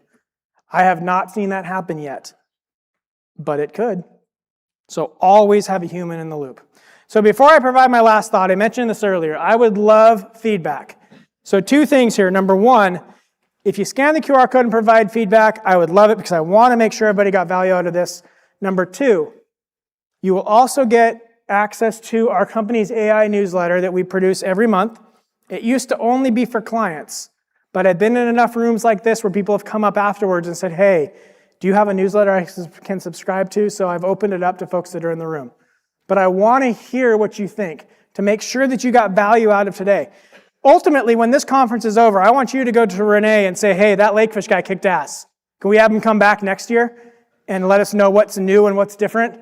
Maybe we can even build agents live in a session so you can see how you can get things working behind the scenes. That's my goal. So any feedback you have would be very much appreciated. Okay, so before I go, there is one thing I want to share. So every year, a company called PricewaterhouseCoopers does something that's called, and this is an earful, it's called the Consumer Series survey of trust. What it does, it has asked CEOs and owners of companies, what percentage of your customers trust you? What do you think the CEOs say? Anybody want to shout out a number? 90%, right on the nose. 90%, which is bullshit because we all know we don't trust people that much. And then they flip the question around and they ask consumers, do you trust that company? And only 30% of the consumers actually trust that company. There's a 60% trust gap. CEOs are overestimating by 60 percentage points. That's the erosion of trust. The full circle moment we talked about from the very beginning, where yes, AI is here. Yes, AI is going to be here for the long term. But our role is to use it to get our messaging out there in a sincere and authentic way where we can build trust with our consumers, not erode it. It's not a tool to lie, to cheat, to steal. It's a tool to make you better, to get you more information, to educate you more than you've ever been educated before, and then to pass that on to your consumers, to your customers, so they trust you as an organization. So your goal is to be the brand that consumers can trust. I'm here if you want to. Connect via LinkedIn. Thank you, everybody, for your time today. I appreciate it. Enjoy the rest of your time on the beautiful island.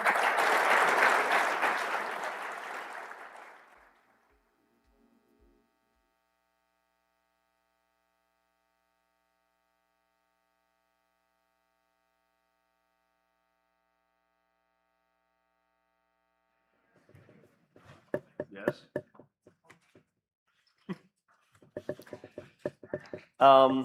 Like we did with the last session, this time get your phones out and please go to the app and fill in the survey on this speaker so that we can understand how relevant and engaging it was for you. And before we wrap up, we'd like to extend a sincere thank you to the sponsor, Riser, for generously sponsoring today's AI session. Please join me in thanking Riser for their sponsorship.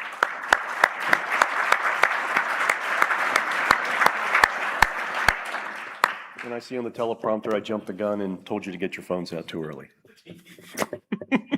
If today's discussion sparked any ideas about the future of technology and innovation in our industry, we'd like to invite you to stick around for the BEMA Intel Focus Group immediately following this session. This will be an interactive conversation about the future of BEMA Intel and how it can evolve beyond a traditional data program into a more dynamic member resource. We're looking for your ideas, your feedback, and your perspective. And we shape a tool that reflects the real needs and priorities of our membership. Your voice is incredibly important in this process, and we hope you'll join us as we work together to strengthen one of BEMA's most valuable member benefits. And as you plan the rest of your day, we have several great activities still ahead. The Kids Connect Lounge will be open from 1 to 4 p.m. in the Paniolo, did I say that right? Featuring snacks, games, and plenty of fun for the younger guests. From 2 to 4 p.m., please join us for the inaugural Paddles with Purpose Give Back pickleball tournament sponsored by Lalamon, where a little friendly competition will help to support a great cause. And then this evening, don't miss one of the flagship experiences of the week, the Lava Lava Luau, from 6 to 10 p.m. on Turtle Point. It's a celebration of Hawaiian culture, great food, entertainment, and fellowship, and truly a can't-miss event. Thank you, enjoy the rest of your day, and we hope to see you at the BEMA Intel Focus Group, and again later this evening at the Luau. Thank you.